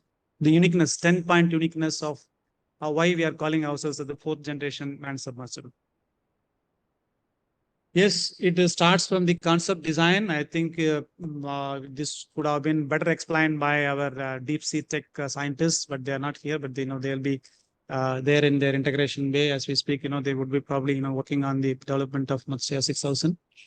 There are key components. We are actually talking about the spherical hull in which the three of our scientists will be seated, and there will be obviously some kind of a payload, scientific payload surrounding. And we are not just going for fun out there in the 6,000 meters or whatever, but we also would like to collect the samples and bring it back to the ship and so on. So there are some scientific payloads, and to operate the scientific payloads, you need a lot of electronic systems. And then there are batteries, and of course you should talk about the exostructure, which gives the enough strength to navigate. When you talk about navigate, then you talk about the thrusters, and then the thrusters means it should be all 3 dimensions, X, Y, Z. The thrusters can help us. But all of this system, if you look at the kind of weight, it is more than 25 tons. So when you put it in the water, it's supposed to sink on its own without anything. But we don't want that to happen. But we have huge amount of buoyancy added to the entire system, that the 25-ton worth of this manned submersible will actually be floating when you drop it in the water. And please remember, this manned sub is completely autonomous in the sense, on its own. It's in the sense that there is no physical connectivity between the mothership and the manned sub. It is going to be on its own. So everything has to be built in. And the moment it is put on the water, it is going to be floating thanks to our specially designed material as well as the buoyancy system that is going to be covered. Probably I may have a picture. Yeah. So whatever you see, the yellow color, the fairing are made of very specialized material, and the design goes from here, although it is fabricated elsewhere. But the design goes from here, and then the fairings will allow the entire system to float in spite of the fact that it is actually more than 25 tons. Please remember, this is not a hull, ship hull. Ship is naturally to float because of its buoyancy. It is known to us. But this is not a ship hull. It is not like the shape of the ship. So it is going to sink if you don't have the enough buoyancy supporting. So we have ballast system, which will allow our scientists to control the system so that it can go down to the water depth of 6,000 meters at different stages. We have a specifically designed methodology in which it is supposed to go down, and then it also should come out once you deballast. And then for any smaller variation, we have some variable buoyancy and then a jet propulsion system to move from one place to other places to avoid any collision and so on. We have a lot of other sensors to help us in identifying the presence of any hard rock situation or mounts and so on. We have two different 𝐊𝐶 being developed as we speak again. One is to dive in the shallow waters. We call shallow water means 500 meters. 500 meters depth is shallow for us, and then that is going to happen anytime end of this year. And parallelly, we are also working for the 6,000 meters. We wanted to go in steps. So we do the 500 meters this year, 2025, and 2026, and I think we'll be able to launch the 6,000 meters later. There are a large number of different types of material being designed and developed. Of course, we give the specifications, and it probably would be manufactured either within the campus or sometimes within the country. And if really required, we also try to get it done by the overseas agencies as well. But the design goes from here. So another important point about this particular project, I always mention this very proudly, being an Indian, that the entire Samudrayan project, 𝐊𝐶 6000, the design, 100% design is happening in this campus. And maybe the components, because of the time frame and being a mission mode project, there are some time scales that we have drawn ourselves, and even the ministry has also drawn to us, that we wanted to meet the deadlines and deliver the products and components. So maybe we would, thanks to the expertise available other places, we would have gone out, but the design goes from here. I think I'm not very sure whether you understand the gravity of the word that I'm trying to emphasize here, that the design happens from scratch here in this campus, and then the specifications are developed, and then the information is passed only to the vendors just to supply that as it is. Okay, otherwise everything is under completely our control. Well, the human sphere that I mentioned is very complex system that it has. We have control system, electronics, mission operating systems. And of course, we also monitor the health of all our 3 scientists, who are going to go down into the 6,000 meters of water depth. We monitor their key critical components of their health conditions.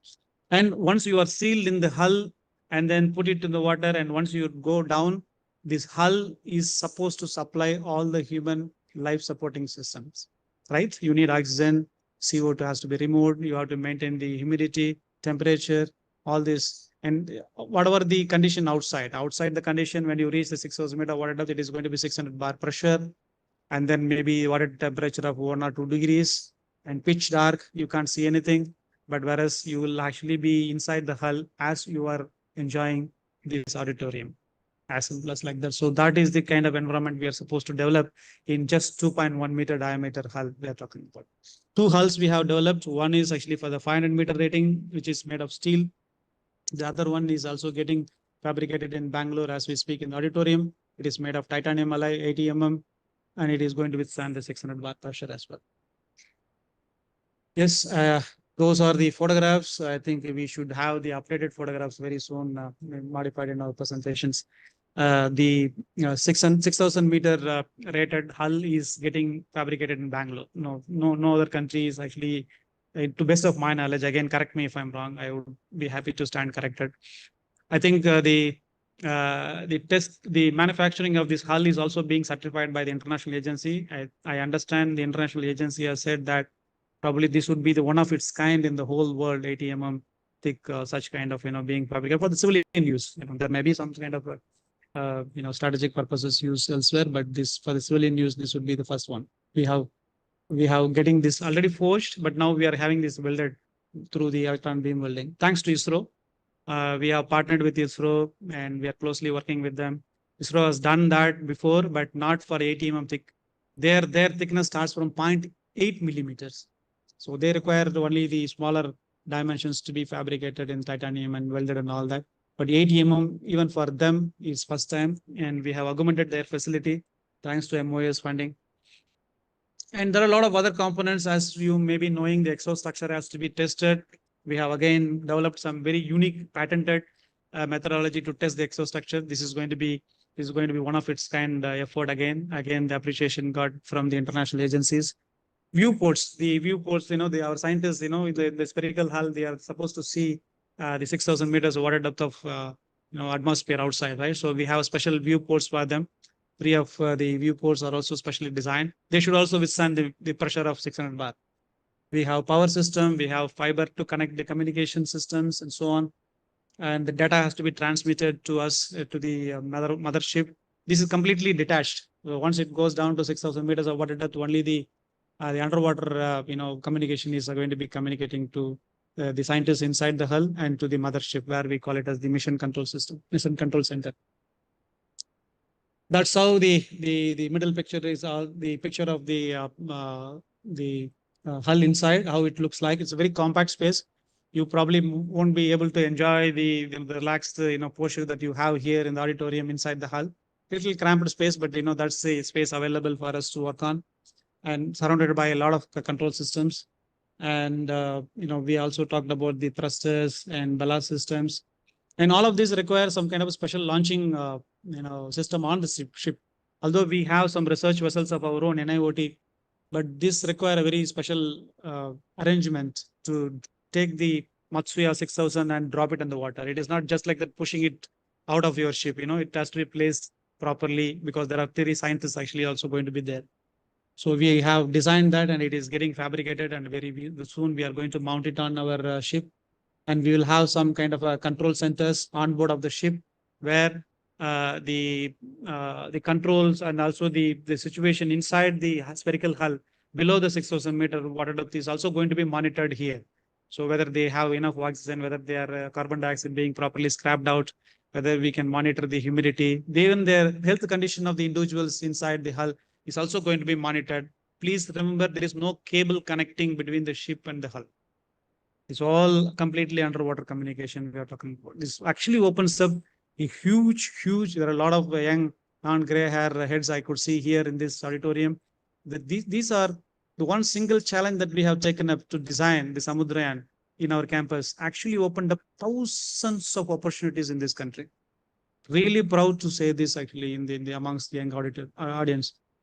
It opened up, be it as a mechanical engineering, or be it as electronics engineering, communication, instrumentation, And we are talking about even the chemical engineers working on with us, to control the CO2 and all that, scrapping and all that. And obviously, naval architects, and we are talking about even the scientists who are working in the oceanography as well.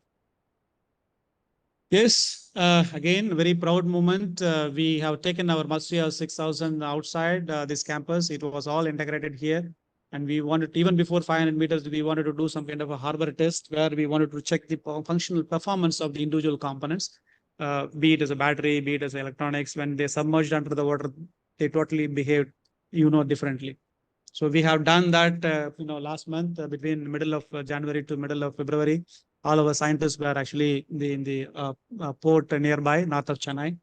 And we spent about a month in testing different parameters, including the static stability and dynamic stability of the system. So when you put it in the water, it's supposed to float, right? And it may be tilted because there are a lot of mass which is being distributed in the system, entire system. So it may be tilted or it may not be. So all of this has been actually evaluated, performance is assessed. And in the hull, we also have sent multiple number of scientists actually to check whether the human life support system is also functioning properly. Although it is a shallow water test, but once you seal and be inside the hull, you are completely surviving because of the life support system that we have designed. Okay, the oxygen has to be released at a rate it's supposed to release for the 3% inside, and the CO2 has to be scrapped at the rate it's supposed to scrap. And we monitor every single parameter, both from inside the hull as well as from the mission control. And number of our scientists, I think you can see the pilot in the middle, and then two of our scientists, coming out for the first time, very jubilant, and they were really celebrating actually in the port area. It went on for about a month almost, all these. Of course, we have devised the concept of operations. This is very specific, and it is also approved by the international agency. And this is the bare Matsya 6000 looks like. So when you get time, you can see this in just 2 buildings away from here. You may have to walk in the hot sun, but then it is worth doing so. You can actually witness the development of all of this. You can see the battery and then the pressure cased, all the electronic system and everything. Just the bare. Of course, there is no fairing covering as of now. Yeah, we talked about the Matsya, and we have done a very interesting demonstration of picking up the polymetallic nodules in the Andaman Seas in the water depth of 1,200 meters. It's not something very new for us. We have done a similar exercise in the water depth of more than 5,000 meters in the middle of the Central Indian Ocean as well. We are working on that.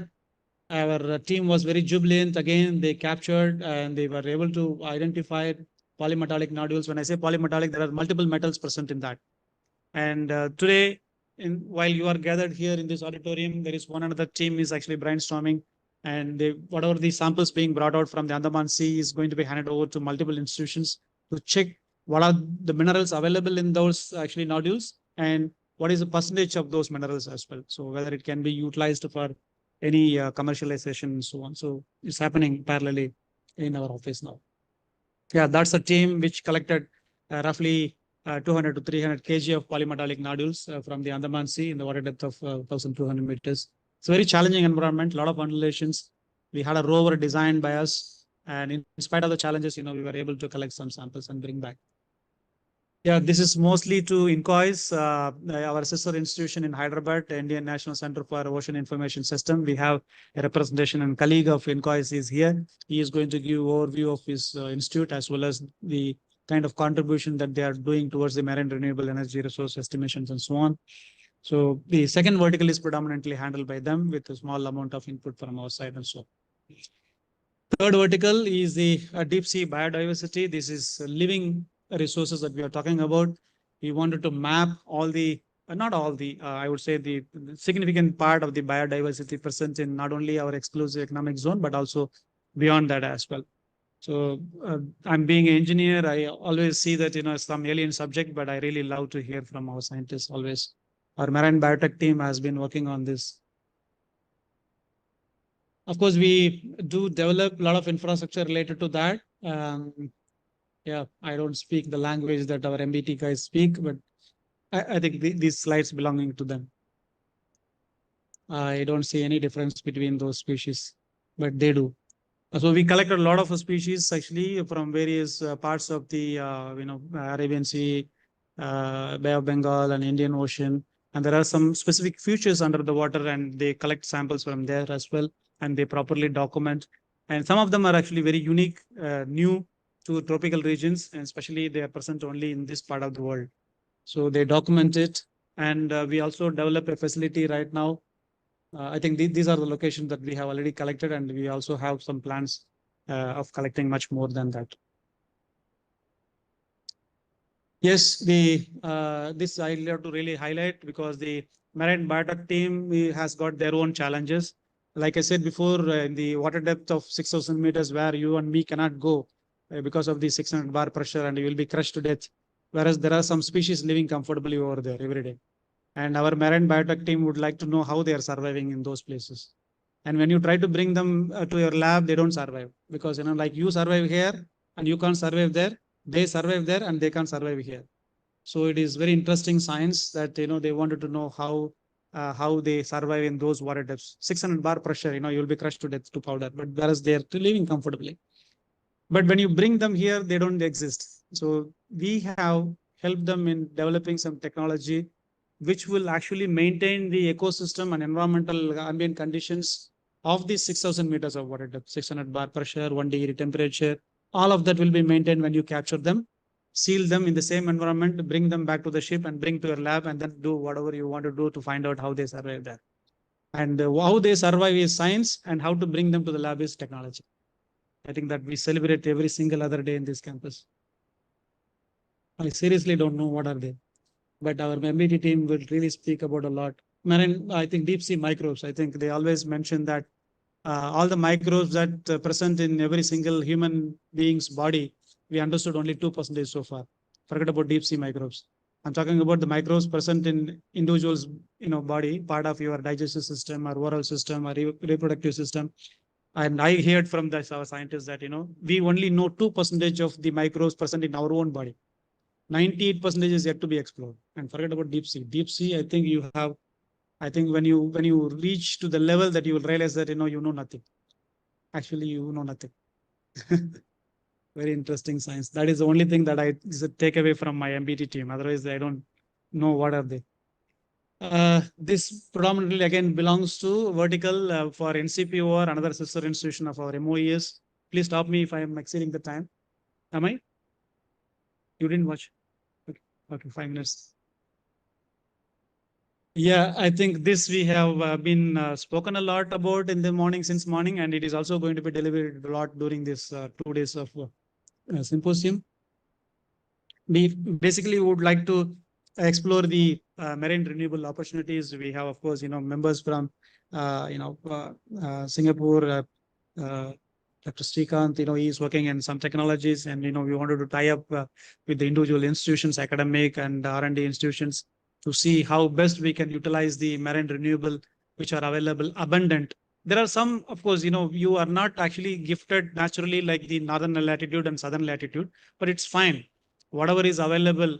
And for example, like I mentioned during the inaugural speech, that we don't have to really be ambitious to tap all of your energy requirement from ocean, but it can be either supplementing in the place where it is really required, or it could even be complementing wherever it is really possible. So we are not really too greedy to tap the entire energy requirement of our country from the marine resources. But if you look at the island parts of our subcontinent, be it is Andaman or Lakshadweep, they are completely surrounded by ocean. But unfortunately, as we speak, even today, they are completely banking on fossil fuel. You actually ship huge amount of diesel to them, and they use it to generate the electricity using the diesel generators, and then they supply. The population is not so big, but still they require electricity. And even for the desalination plant, you still require electricity. For them to get potable water from the desalination plant, they still require electricity. So you are banking on the fossil fuel. On top of that, during the monsoon period, especially the Lakshadweep Islands, if you look at their topography, it is very difficult to approach these islands. Very strong winds, high waves, and these fossil fuels, which are supposed to be shipped to the islands for the diesel generators, they will not be able to reach. and you need a huge storage. These islands are very small. I'm talking about tiny islands. You can see in some of the islands that I recently visited along with my colleagues, you can see one end of the island to the other end of the island. You can jump in some places. Okay, I'm talking about smaller spaces. So you need to think about the huge amount of storage of these fossil fuel diesels. So we wanted to make these islands at least as much as possible independent of their power requirement or dependency of this fossil fuel, and that to be shipped actually with a huge cost and effort from the mainland.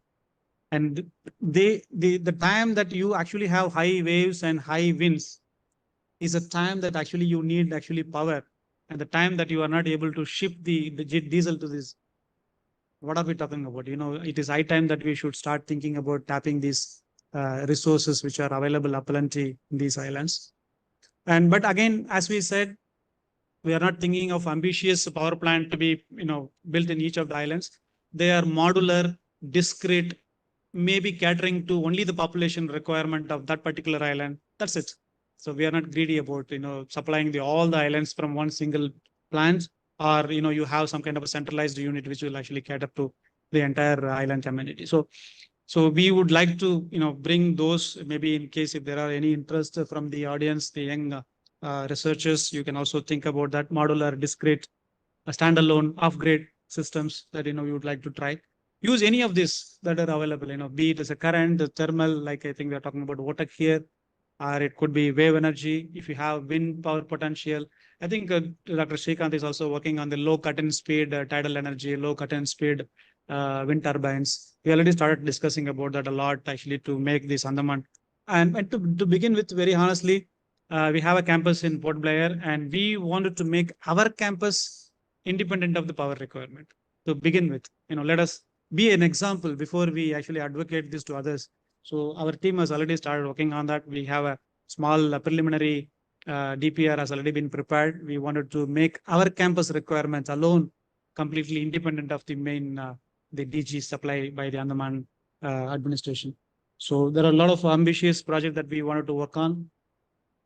Yeah, I think we are also closely working with the National Institute of Wind Energy in a way to see whether we can tap the offshore potential, power potential. This has already been discussed a lot by our 𝐻𝐾 team.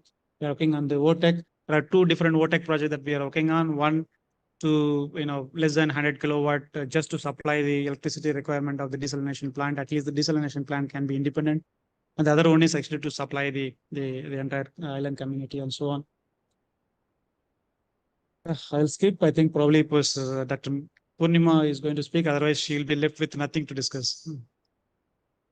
Yeah, this is another thing that we got thanks to the Government of India's generous fund. We wanted to develop the capacity in the marine microbiology. We wanted to put the interest in the younger audience across the entire country. So we have capacity building funding under this particular vertical, and we already started giving funds through the proper MOU to the universities to promote the marine microbiology. Then, of course, very specific emphasis to marine microbiology. We sponsor postdocs, we sponsor PhDs, we sponsor MSc, MTech programs, and whatnots. If you have anyone of you have some kind of a requirement, you can discuss with our team. We have good opportunity to share our resources. And I think not just only the manpower support, we also give little amount of funding under this capacity building for the infrastructure development. In case if you have ambitious programs to develop laboratory setup, you can come to us. Or if you want us to have the laboratory setup and you want to utilize that on the time sharing basis, that is also possible. I think I'll stop here. I think in case if you have any questions, we'll discuss. Otherwise, thank you so much for your time and patience.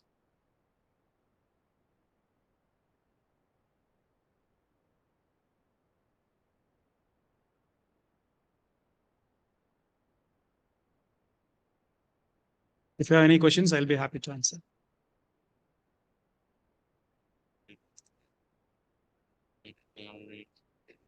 Yes, gee, this is actually unfair.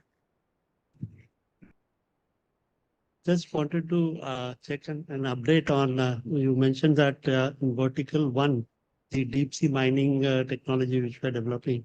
I think the challenge is not the location or the exploration part of it, but to get the samples to the surface.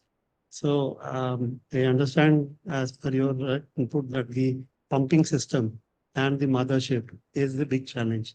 So what are the steps you are taking to handle that? Yeah, I think that's something. Yeah, it's I think well known to everyone that we are trying to pump the nodules. Nodules, if I have seen that, it looks like your Tirupati laddu. Okay, so this Tirupati laddu has to be brought to the surface of the mother vessel at least to begin with from the water depth of 6,000 meters, 6 kilometer deep. You can imagine what amount of pumping is really required. The power, energy, resources required to bring the stones, laddus to the surface of the ship. And then, of course, you know, you can, once you bring it to the onboard of the ship, you can always ship it to the mainland. That is different issue. The pumping is the biggest challenge. And if you try to take this laddu as it is, then it is going to be a very big challenge. You know, you need humongous amount of energy, and the cast may not be working out really fine. So we would like to crush them at the appropriate level, and that is still being worked out. And then you pump them in the slurry form to the mothership. That's what we are working. And then again, the pumping system, at what level they are supposed to be, whether they can be on board of the ship or at the mid level or at the lowest level. There are two parts. One is collection system and then crushing system, pumping. And all of this in put together, when you do all of this activity, collection, crushing, pumping, and releasing the remaining water, because you are bringing it in slurry form and you are releasing it, the unwanted water back, you actually disturb the ecosystem a lot. And all of this has to be done with the good care of the existing environment as well. And that is exactly sustainable, and we are working on that. Thank you. Thank you for the question.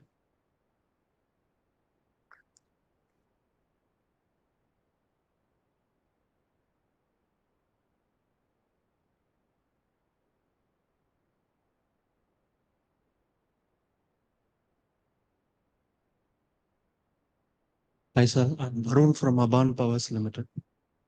My question is regarding that Matsuya 6,000 meters one. What is the power source for that? When it is dropped from the mothership, it will be completely lithium-ion battery support. Okay. Just to put in a small idea, so why can't we use nuclear? Sorry? On nuclear technology? Oh, that can be the future topic. Yes, why not? Thank you.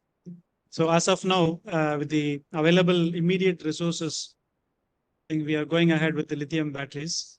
And of course, we have redundant battery support for the life support as well as operation of the electronics as well as the payloads.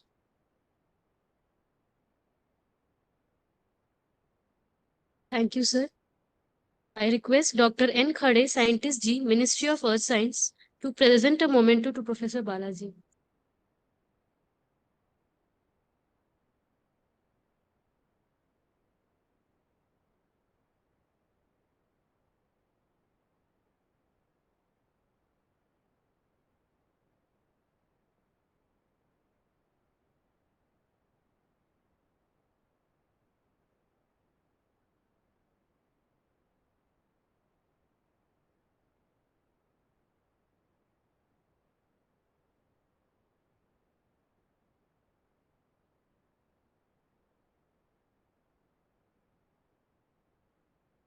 Thank you, sir. Our next talk is by Dr. Purnima Jalihal. She will be speaking on the significance of marine energy in India and at the global arena.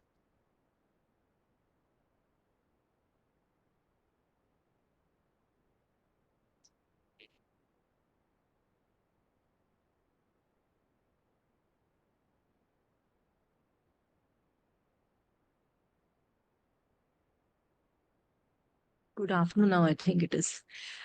So thank you all for being present here. In the interest of time, I'll try to keep it very short, but I'd like to tell you about what has been happening here. Largely, I mean, we can say NIOT is the institute in the country which is working on marine renewables, from calculations to actual design and then putting it in the water, testing, and then coming out with products. So there are academicians and all over here who are working, but NIOT is, like director very correctly said, we have been developing technologies right from the beginning, and there are some things that we have done first time ever. So I just like to tell the students and others present here on the activities, because a lot of it you may not be aware. So this is a known thing, but I'd just like to repeat it in the context here today that we have a very long coastline. And mainly the large EEZ, because of the two sets of islands, makes the entire hashed area, ours to play with sort of. So that's why the marine energy kind of really takes an importance here. And in general, as it is mentioned, even under the blue economy kind of domain, there's energy, water, food, and minerals. All this comes under blue economy. But in the energy, we have these various forms. Today, offshore wind and floating solar are being talked about a lot. But in general, when we talk about marine energy, these don't have the motive force as seawater. So they are there, but then, wind turbines are already available. Solar PV is already available.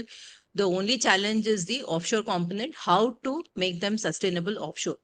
But the others, the remaining forms are actually dependent on some characteristic of the, or some oceanographic parameter of the ocean water. And therefore they come really under the regime of marine energy. So the first question people ask is, why should we do it at all? So you can see that the potential of utilization is large. I mean, when you talk about the market, see, everybody today looks at the final thing in terms of market or the money that you make. And so the market opportunity for a marine energy scenario, what is that? And these are all the various things that you can do with it. And I won't dwell on that too much but I mean, there are various applications that you can use it for. So this is a map from the internet. All of you would be aware of this wave energy resource. In this context of resource, I'd like to tell you sometime later in this symposium, the Indian Ocean Energy Resource Assessment has been done by 𝐌𝐀𝐑𝐈𝐍𝐄, and we are very happy that Dr. Sudhir has come here to present it. So the actual resource for India, that will be presented later in the symposium. But these are all the international scenarios, and we are actually like closer to the equator. So our wave and wind patterns are slightly lower than the north.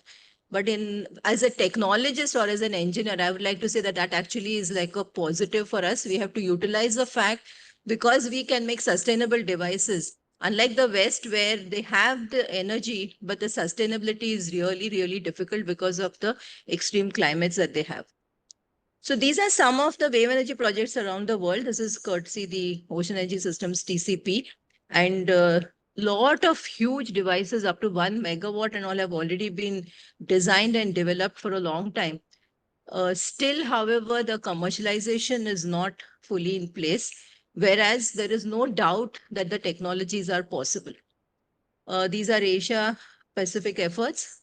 Now, these are the world currents. And again, these are the tidal current projects around the world.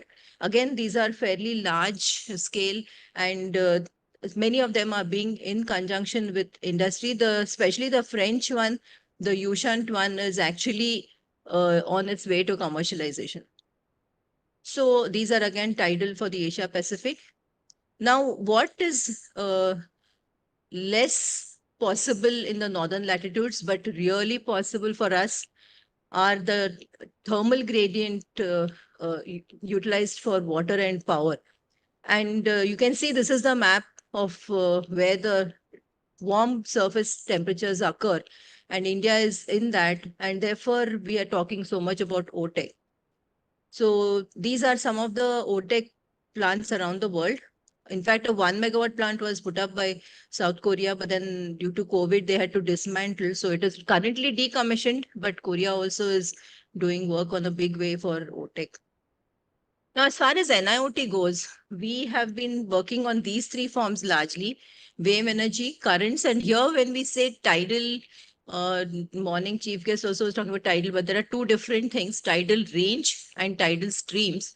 The one that we have used is tidal stream. And so we have developed a hydrokinetic turbine. Okay, and then of course the 𝐻TEC.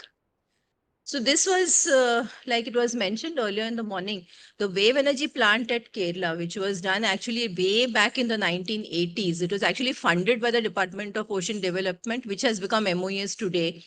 And this was actually put up by IIT Madras, but then NIOT took over the plant somewhere in the mid-90s.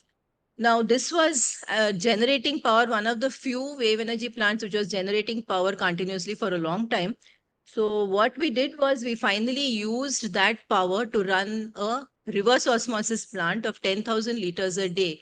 And for about 3 years, actually, the local fishing community was using this water. And this was the first ever, plant where the seawater was being used to generate power as well as make fresh water. So it has been very heavily cited, and it was one of the successes, early successes. Then we moved to actually floating devices, because in India, there are the huge set of islands and a long coastline. So it was felt that off-grid wave energy devices would be more useful so that you can put them about small communities. And therefore, the development of the backward bend ducted point was taken up. Now, the culmination of this effort, we learned how to deal with it offshore and generate power offshore. And the culmination was actually this wave-powered navigational buoy, which today was also unveiled just in the morning, because one thing is it has undergone several trials offshore. It has worked continuously, and we have corrected whatever issues were there. It has withstood cyclones, and it has finally been working in the Ennur Port navigational channel for quite some time now. In fact, the one that we unveiled today was an order placed by Ennur Port on us directly because they have liked the buoy and they want more of those in their channel. Now, a speciality of this is, unlike the imported ones which run on solar, this is running on wave energy. Additionally, we have put current sensors and the wind anemometer. So we are getting localized wind and current measurements, which is going to the port's mobile directly. So that's why the Ennur port, because they needed actually those oceanographic parameters as the ships enter the channel. And we are giving them exactly that using this buoy. So that's why it has really, they are very happy with it. And members of KPL are here today. So they have funded one more buoy, and that's what was unveiled today. Parallelly, DG Shipping has alerted many of the ports in India, and many of them have put up their requests for getting this buoy as well. So in that sense, this is like technology. We understood the oscillating water column, and we learned how to make a product out of it, which is completely indigenous and which is now seeing market. Similarly, small hydrokinetic turbines have a real utility in places like Andaman. In fact, the Andaman Forest Department was asking me to give them off-grid 1 to 5 kilowatt units, because there are a lot of places in Nicobar, especially, where people are sitting in darkness with no water. So these kind of things can be really useful there. We actually did the demonstration in Andaman, and it has been very successful. We have learned how to design and make the blades, and also generate energy offshore. Then we come to OTEC. Long ago, he was mentioning Dr. Muthunaikam. He was a man with big ideas, and he decided to put up the first offshore 1 megawatt OTEC plant way back in the year 2000, when actually we were really not ready. We did not have the offshore infrastructure, and we are still lagging behind in offshore infrastructure even today. But we could not connect the long cold water pipe that you see there. This was 1 kilometer, and it was laid and readied at Tuticorin port, but we did not have the infrastructure to make the final connection.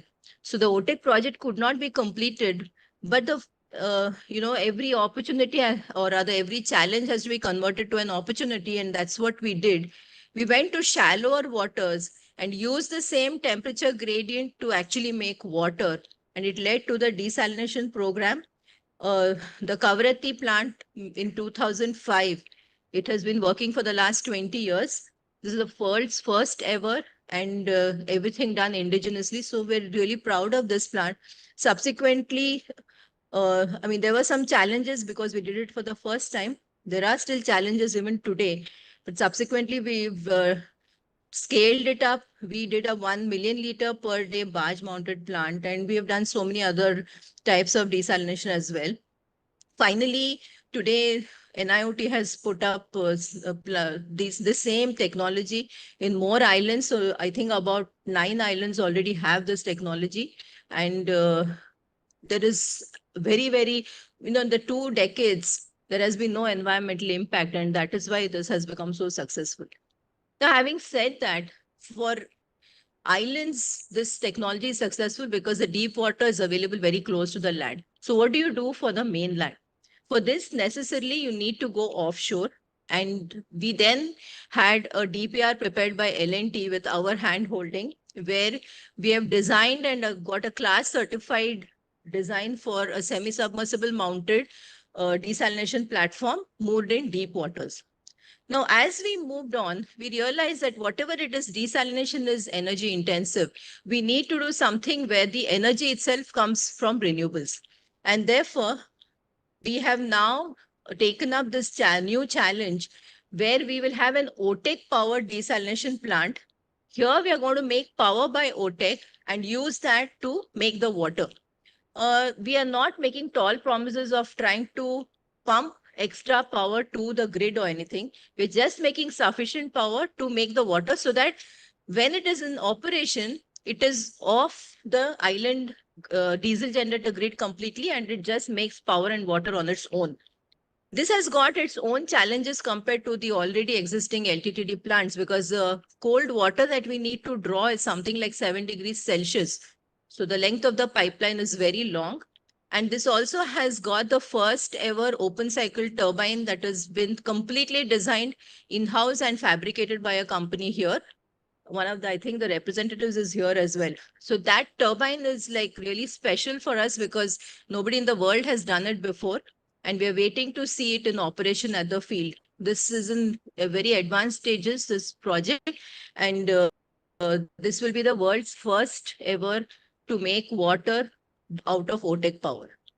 So these are some of its components.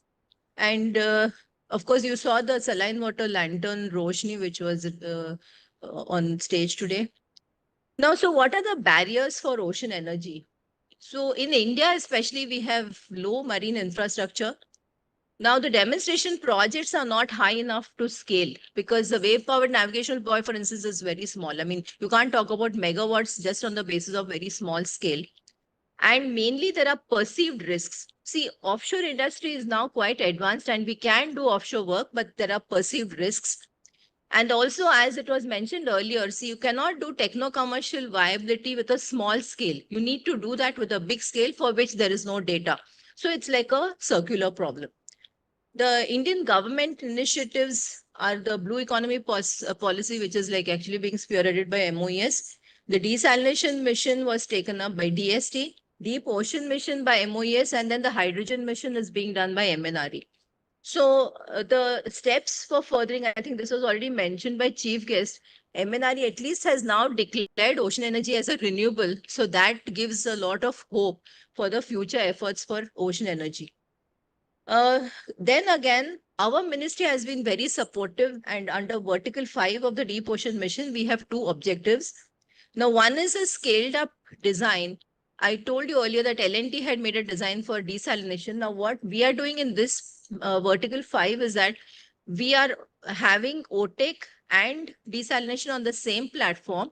And we are trying to see how we can also generate hydrogen, because this is all towards the commercial viability. And the second one is a demonstration of a scaled down offshore platform mounted OTEC and desalination plant. So like I said before, having something in the lab, you can't really talk in commercial and technical viabilities unless you do it at scale. Doing 100 watt vis-a-vis doing something in kilowatts, it's a big difference. To move to megawatt, you at least need to do in like 100 to 200 kilowatts. To that extent now, the ministry has agreed under the Deep Ocean Mission to fund this scaled down offshore platform mounted OTEC and desalination plant.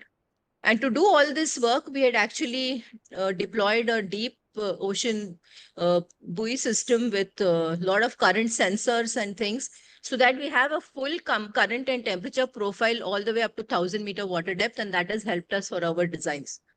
So this is also, we are getting the data directly.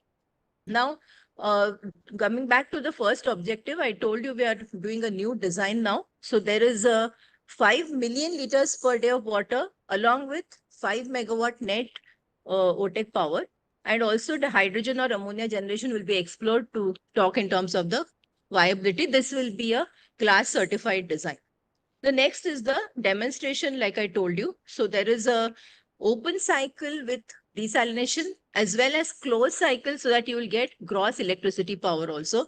And this is again 1 lakh liters per day. So it will be useful for the island. And this will be, the design will be for the Kavrathi Island because the deep water is quite close to the shore there. And we are planning to moor it close to the island.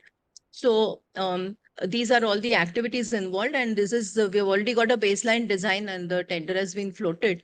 So this is what it will look like. And the last part is that we have to generate hydrogen by OTEC power. Now there are two things in this hydrogen generation actually. One is you do the freshwater electrolysis and use the energy requirement with the renewable. So that has been achieved in our laboratory. The students present here, if anybody wants to visit our lab, we can arrange that. We have in the lab, we are generating OTEC power and we are powering the electrolyzer with that OTEC power. So that has already been demonstrated now at a small scale in the lab. The other thing is to make possibly hydrogen out of seawater electrolysis. Now that is difficult because there are problems with finding the right electrodes, but that work is being done by academia and R&D institutes for us, and we are also parallelly working on it. So both these scenarios have to be understood in the context of an offshore OTEC plant for further techno-commercial viability. So that's what we are doing here. And like I said, if anyone is interested in seeing the OTEC lab, you're most welcome. We'll arrange that. And towards the end, I want to say why we want to do ocean thermal energy conversion for India. First of all, you should understand this is a large continuous source of power. That is, it's a base load power, unlike the fluctuating powers like wind and solar. A lot of job creation, as the chief guest was talking about, because if you have an offshore platform, the shipyard and the other kind of the entire gamut of things involved can create a huge number of jobs. There is an capacity building in the shipbuilding and shipyards. There is, of course, revenue generation. And now today there is a thrust on Make in India. So this fits the complete bill of all the requirements that we have in the sector. The expertise that we have developed in designing OTEC and LTTD plants now culminated in the work which was paid for by Shell Oil and Gas. And we have actually made a design for them. We have made a DPR for a particular requirement on a spar mounted platform. We've also given them a tool where they can, check what are the powers happening for different conditions. And this was actually paid and the report has been already submitted to Shell. So I just want to tell you that India is being seen as having sufficient caliber to be able to design these kind of systems. And there is a trust being placed on us. As far as the international collaboration goes, Dr. Srikanth is present here. He represents Singapore while I have been representing India, but only for the next 9 days. So basically, this is a sort of a group of 20 odd countries. Everybody is interested in marine energy, and it comes largely under the International Energy Agency. We have prepared several reports, and this is available on the website. Please, I urge all of you to look at this website and learn from there. So while I have been representing India, we have made 3 documents. One is a white paper on OTEC for policymakers, because most people didn't know what OTEC was. So this is like a ready reckoner where you can read and learn about OTEC. The second one is people are always talking about the economics of OTEC because of the huge scale and the money involved. So there is a report that we have prepared on the economics of OTEC, and I brought 2 people together to write various parts of it, and that is on the website already. And the last one is what we call alternative markets. Now, people are always looking at what happens with ocean energy. Is it like viable? So if you find alternative markets for ocean energy, you can say that there is, a way forward. So one is aquaculture. There was a report prepared on that. And the second one, what we did was desalination, which again, our group has done. My teammates worked a lot on that. So it is desalination being seen as an alternative market for ocean energy. So that itself, a report has been prepared and that's available also. So there are a lot of things on marine energy which are available in the under this platform, and you please, I urge all of you to access those reports and read them. And finally, when it comes to industry takeover, startups, and putting something in the field, we have to follow standards, especially in the offshore industry. So TC 114 under the IEC is dedicated to marine energy. And so with a lot of struggle, I managed to make India a participating member.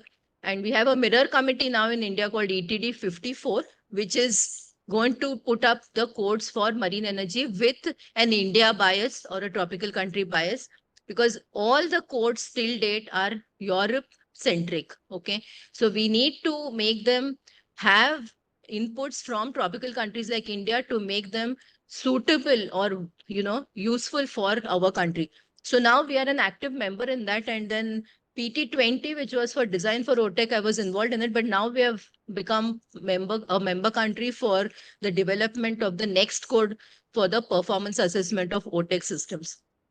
And the last part is the marketing strategy. How do you sell this? So the startups and industry involved here or who are present here, so it's capital intensive. So we need to work on the spin-offs or the alternative markets, as I said before. And these can be aquaculture, desalination, air conditioning, hydrogen, lithium, and uranium. So all these can, when put together, move towards diesel displacement.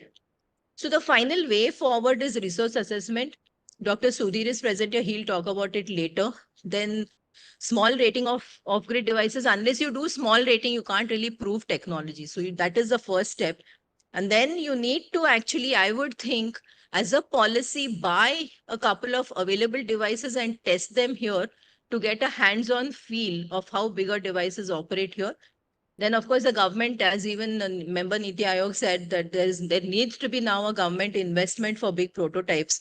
And of course, training programs and capacity building. And I see this workshop as one of fitting the bill for this. At least we are getting an awareness through the talks that we have over here.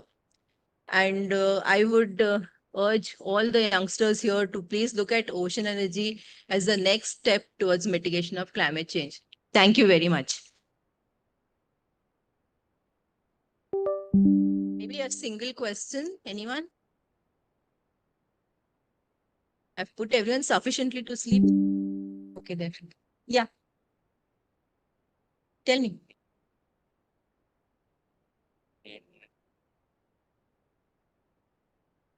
Good afternoon. Ma'am, generally OTEC has low efficiency, I think 3 to 7% due to the small temperature difference. So is there any way that we can increase the efficiency without high cost apart from hybrid systems? Yeah. So there are two parts to this answer. One is when you talk about efficiency, that is only the thermodynamic efficiency. Okay. So in the overall plant context, that plays a smaller role. Okay. That is not governing the viability of OTEC. What governs the viability of OTEC is going offshore and doing all the offshore related activities. But yes, on the second hand, 3 to 5% is also too high. But the only way to increase the performance or the thermodynamic efficiencies are the actual components which go in, like the heat exchangers. So today what's happening is commercially available heat exchangers have a particular level of efficiency. It's again a circular problem, like I showed in an earlier slide. If you want to improve the efficiency of a heat exchanger, you need to do a lot of R&D on that. But no company is willing to invest that kind of R&D. You just have to buy what is available. And because you buy what is available, the efficiencies are low. Okay. So, but that's how all the startups and other students over here, what you need to do is work towards increasing efficiency of individual components so that the overall efficiency of the entire process is increased. However, cost-wise, it will still be the offshore which will govern. Okay, so there's a lot of work that is required for the pipeline, for the actual, the offshore, like a semi-submersible or spar or whatever platform we design to hold this entire OTEC process equipment, that also needs a lot of optimization too. Okay. Thank you.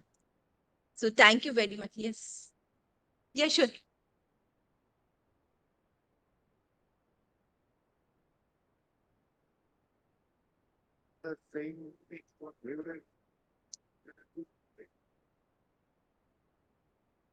Yeah, so actually that is now there are two things in that. It's a very good question.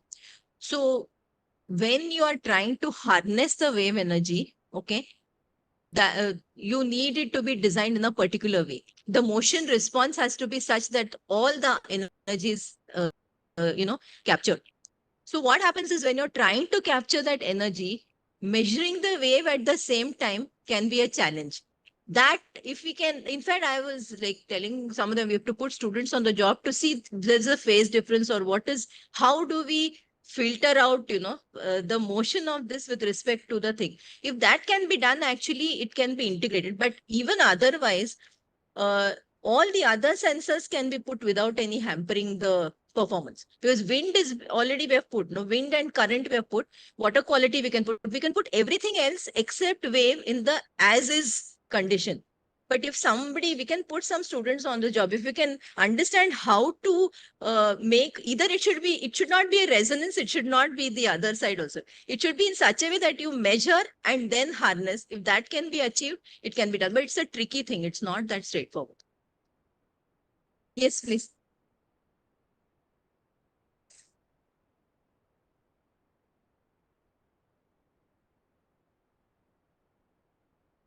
Yeah. Right. We don't design for deep waters. Is that any specific, only limited to Spark kind, or? No, Spar is one platform. You can do on the earlier thing that we had designed was for the semi-submersible. Yeah. So it depends on what footprint you need, what are the components and those kind of things. And then also once you go offshore and once you need a certified design from the offshore industry, you need to keep the codes in mind. So there are like certain things which you have to follow. But I think your question is, can you do it on a ship? Because which can be redeployed. Say, for example, an FPSO, which is used earlier. Yes, so if no, I get your point. The only thing is, see, generally, there are two things which are important when you go to an offshore platform. Especially in this kind of thing, you need to make sure the response is such that your even 100-year storm, the platform has to survive. Second thing is, it's a station keeping that matters. So your mooring matters. So if you have a barge or a ship, its responses are not as good as a semi-submersible or spar for a 50-year or a 100-year storm. Okay, so you can, it's not that you cannot use. In fact, an old FPSO, if you are getting very low cost or free of charge, you can always do the first technology implementation on that to check whether what you're doing is okay. But sustainability in bad weather can be a challenge with these kind of vessels. Okay, I think I've taken enough time. So thank you very much for being here and thanks a lot. Thank you, ma'am. I request Dr. 𝐿𝐀𝐑𝐈𝐍𝐄 to present a memento to Dr. Purnima Jalihal.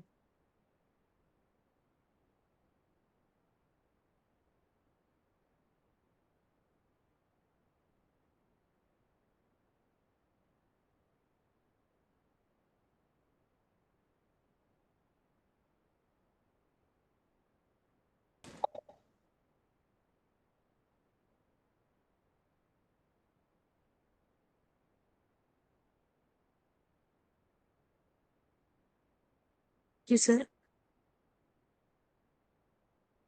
Our next talk is by Mr. J.K. Jethani, Ministry of New and Renewable Energy. Mr. Jeevan Kumar Jethani is a senior scientist in the Ministry of New and Renewable Energy. He has been associated with power and renewable energy sector for over 32 years. In the Ministry of New and Renewable Energy, he was a part of the core team for formulation and implementing National Solar Mission and also renewable policy and regulatory framework in the country. He was associated with the formulation of green energy corridors and its implementation framework. While working in wind division of MNRE, he was instrumental to preparation of repowering policy, national wind solar hybrid policy, wind bidding scheme and its implementation guidelines, onshore wind power development guidelines, etc. Presently, he is responsible for PM Surya Ghar, Muft Bijli Yojana, RE policy and regulations, promotion of renewable energy in NER and promotion of DRE applications in the country. He will be speaking on renewable energy landscape in country, covering policies, programs, achievements, and issues. He will be joining online. Thank you. Hope I am audible and my screen is also visible. Yes, please. Yeah, thank you. So first of all, my apologies for not being present there physically because of the ongoing parliament session. So after having the two interesting presentation, first one from Professor Balaji, having the deep ocean adventure, and next one by Dr. Purnima on the energy, marine energy. So I'm going to present what are the policies, issues, challenges, and the status of the renewable energy landscape in the country. Next.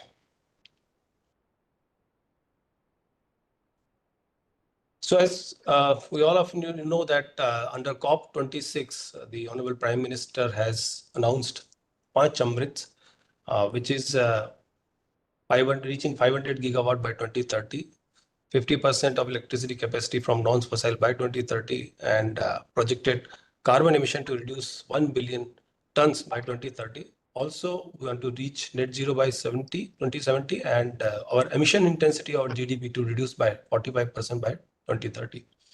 So we have also updated our NDCs. Now we have already achieved the NDCs which we have declared in 2015 while signing the Paris Agreement. That one was reaching 40% of electric installed capacity from non-fossil that we have achieved in November 21 itself, that is 9 years prior to the target date. And now we have updated and taken a higher target of 50% of the electric installed capacity in the country from non-fossil by 2030. Similarly, on the carbon emission intensity of our GDP, earlier target was 33 to 35% we want to reduce, which was achieved in 2019 itself. And now we have increased this target to 45%. So total RE institutional ecosystem, if I can share with you, we at the MNRE, this ministry was established in 1992, and that time it was called MNES, Ministry of Non-Conventional Energy Sources, and in 2006 it was renamed, encompassing the other renewable energy like the wind, like the wave energy, tidal energy, geothermal, and also hydrogen. So the name was changed to New and Renewable Energy. It has a financial institute. This is IREDA, Indian Renewable Energy Development Agency. This is a non-banking financial institution. Then we have the implementing agency, the Solar Energy Corporation of India. Then we have the 3 different sector-wise R&D institutions: National Institute of Solar Energy in Gurgaon, Delhi, and then National Institute of Wind Energy, where you are sitting in Chennai, and the Sardar Swaran Singh National Institute of Bioenergy in Kapurthala.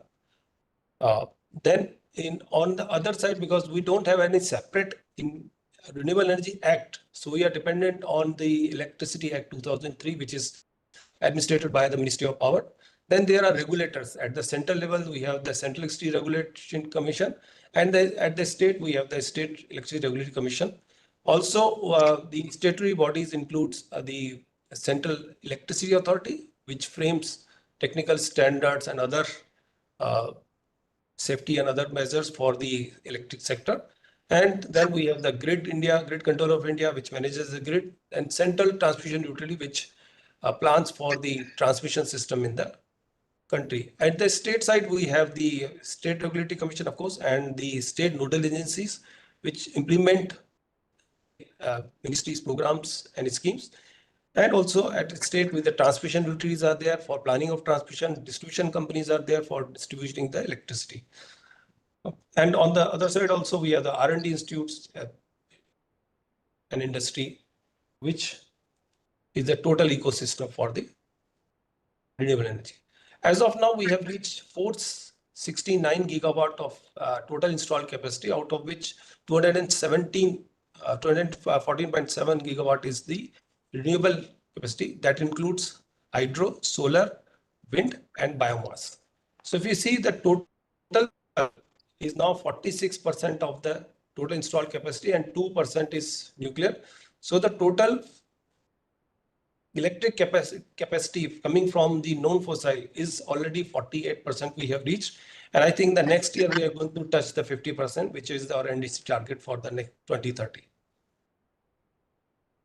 So on RE capacity, if we see the past and future, 10 years back, we were at 76 gigawatt. Now we have reached 214 and our target is to reach 485 by 2030. On solar side, we started 10 years back from just 3 gigawatt, 102 we have achieved. Now we have to reach 292, and for that we are comfortably have the implemented pipeline projects and other projects. On wind, of course, the progress is not that much, but we are trying our best for the progress in the wind sector also. 10 years back, we are at 21 gigawatt. Now it is 48, and we have to reach 100 gigawatt by the next 5 years.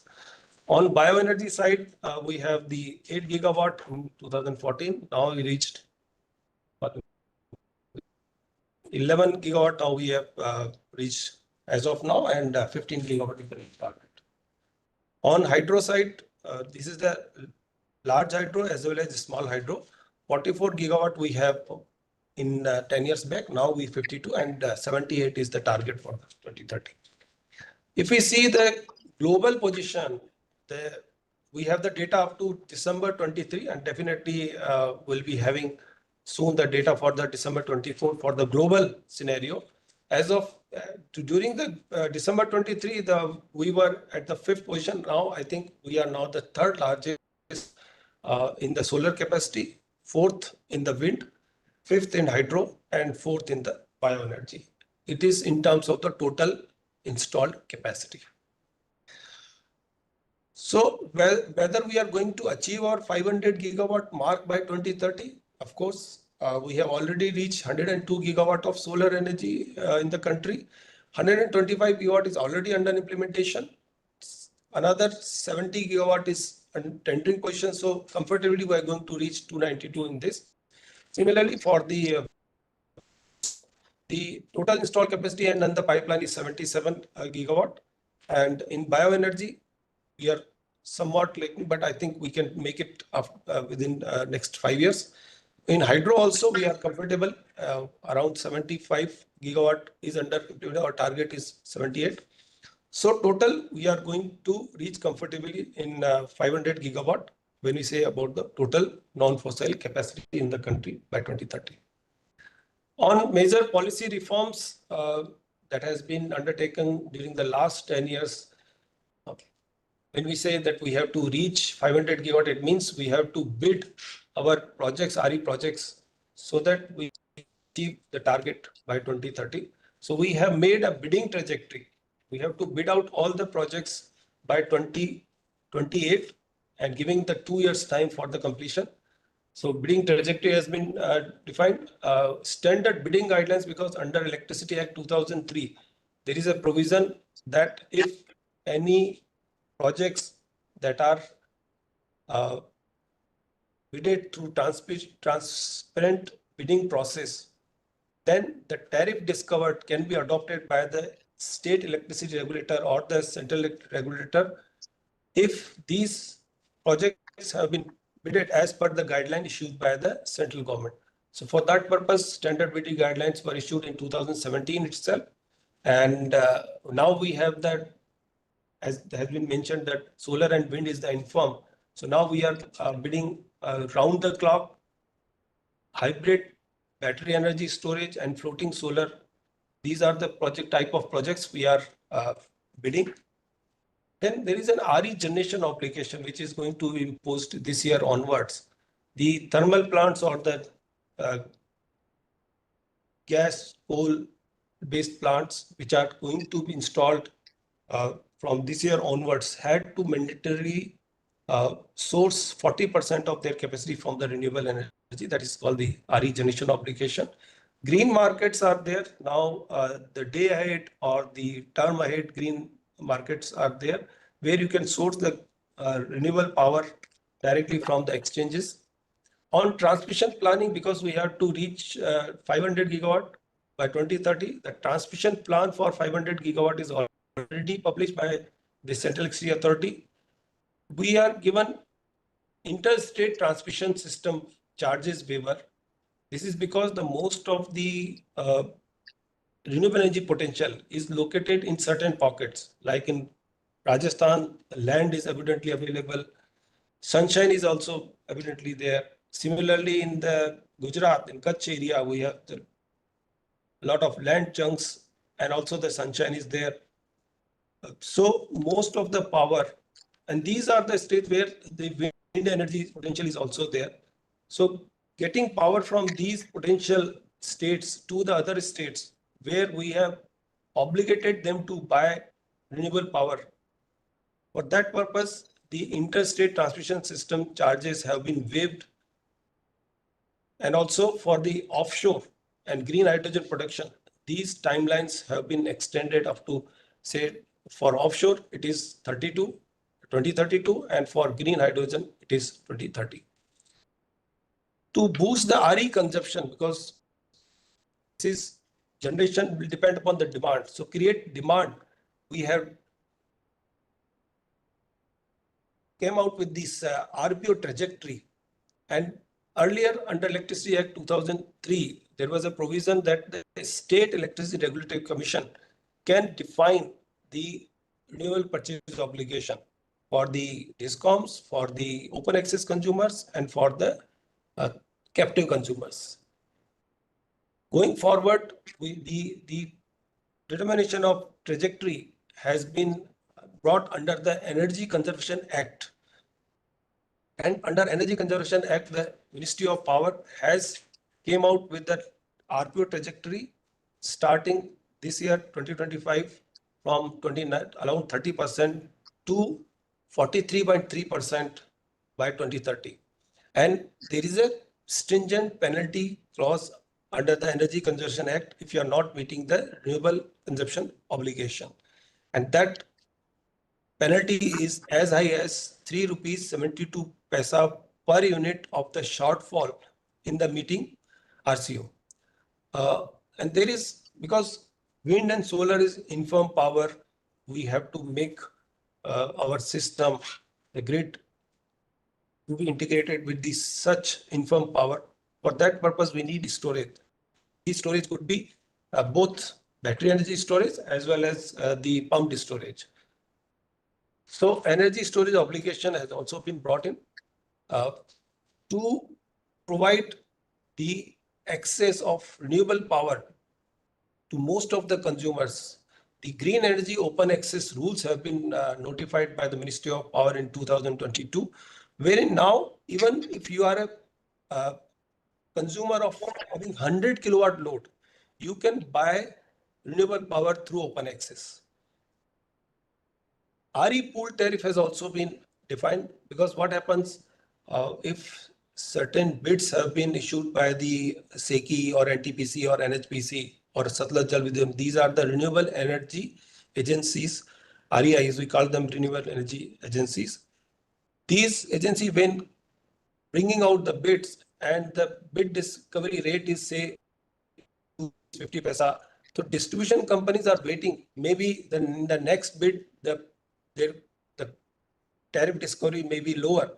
So they will not sign the PPA, just waiting, maybe in the next bid we can get a better tariff. So for getting out of it, we have brought in the RE pool tariff for a particular period. Whatever the bids will be there, the tariff will be pooled and the same tariff will be applied for the buyers. So that is RE pool tariff. On Atmanirbhar supply chain, Dr. Purnima has also mentioned be an energy, have energy security. We want to have the projects which are make in India. So on that part, the domestic content requirement has been brought in. It means only the solar modules and cells which are domestically manufactured will be deployed in certain schemes of the ministry.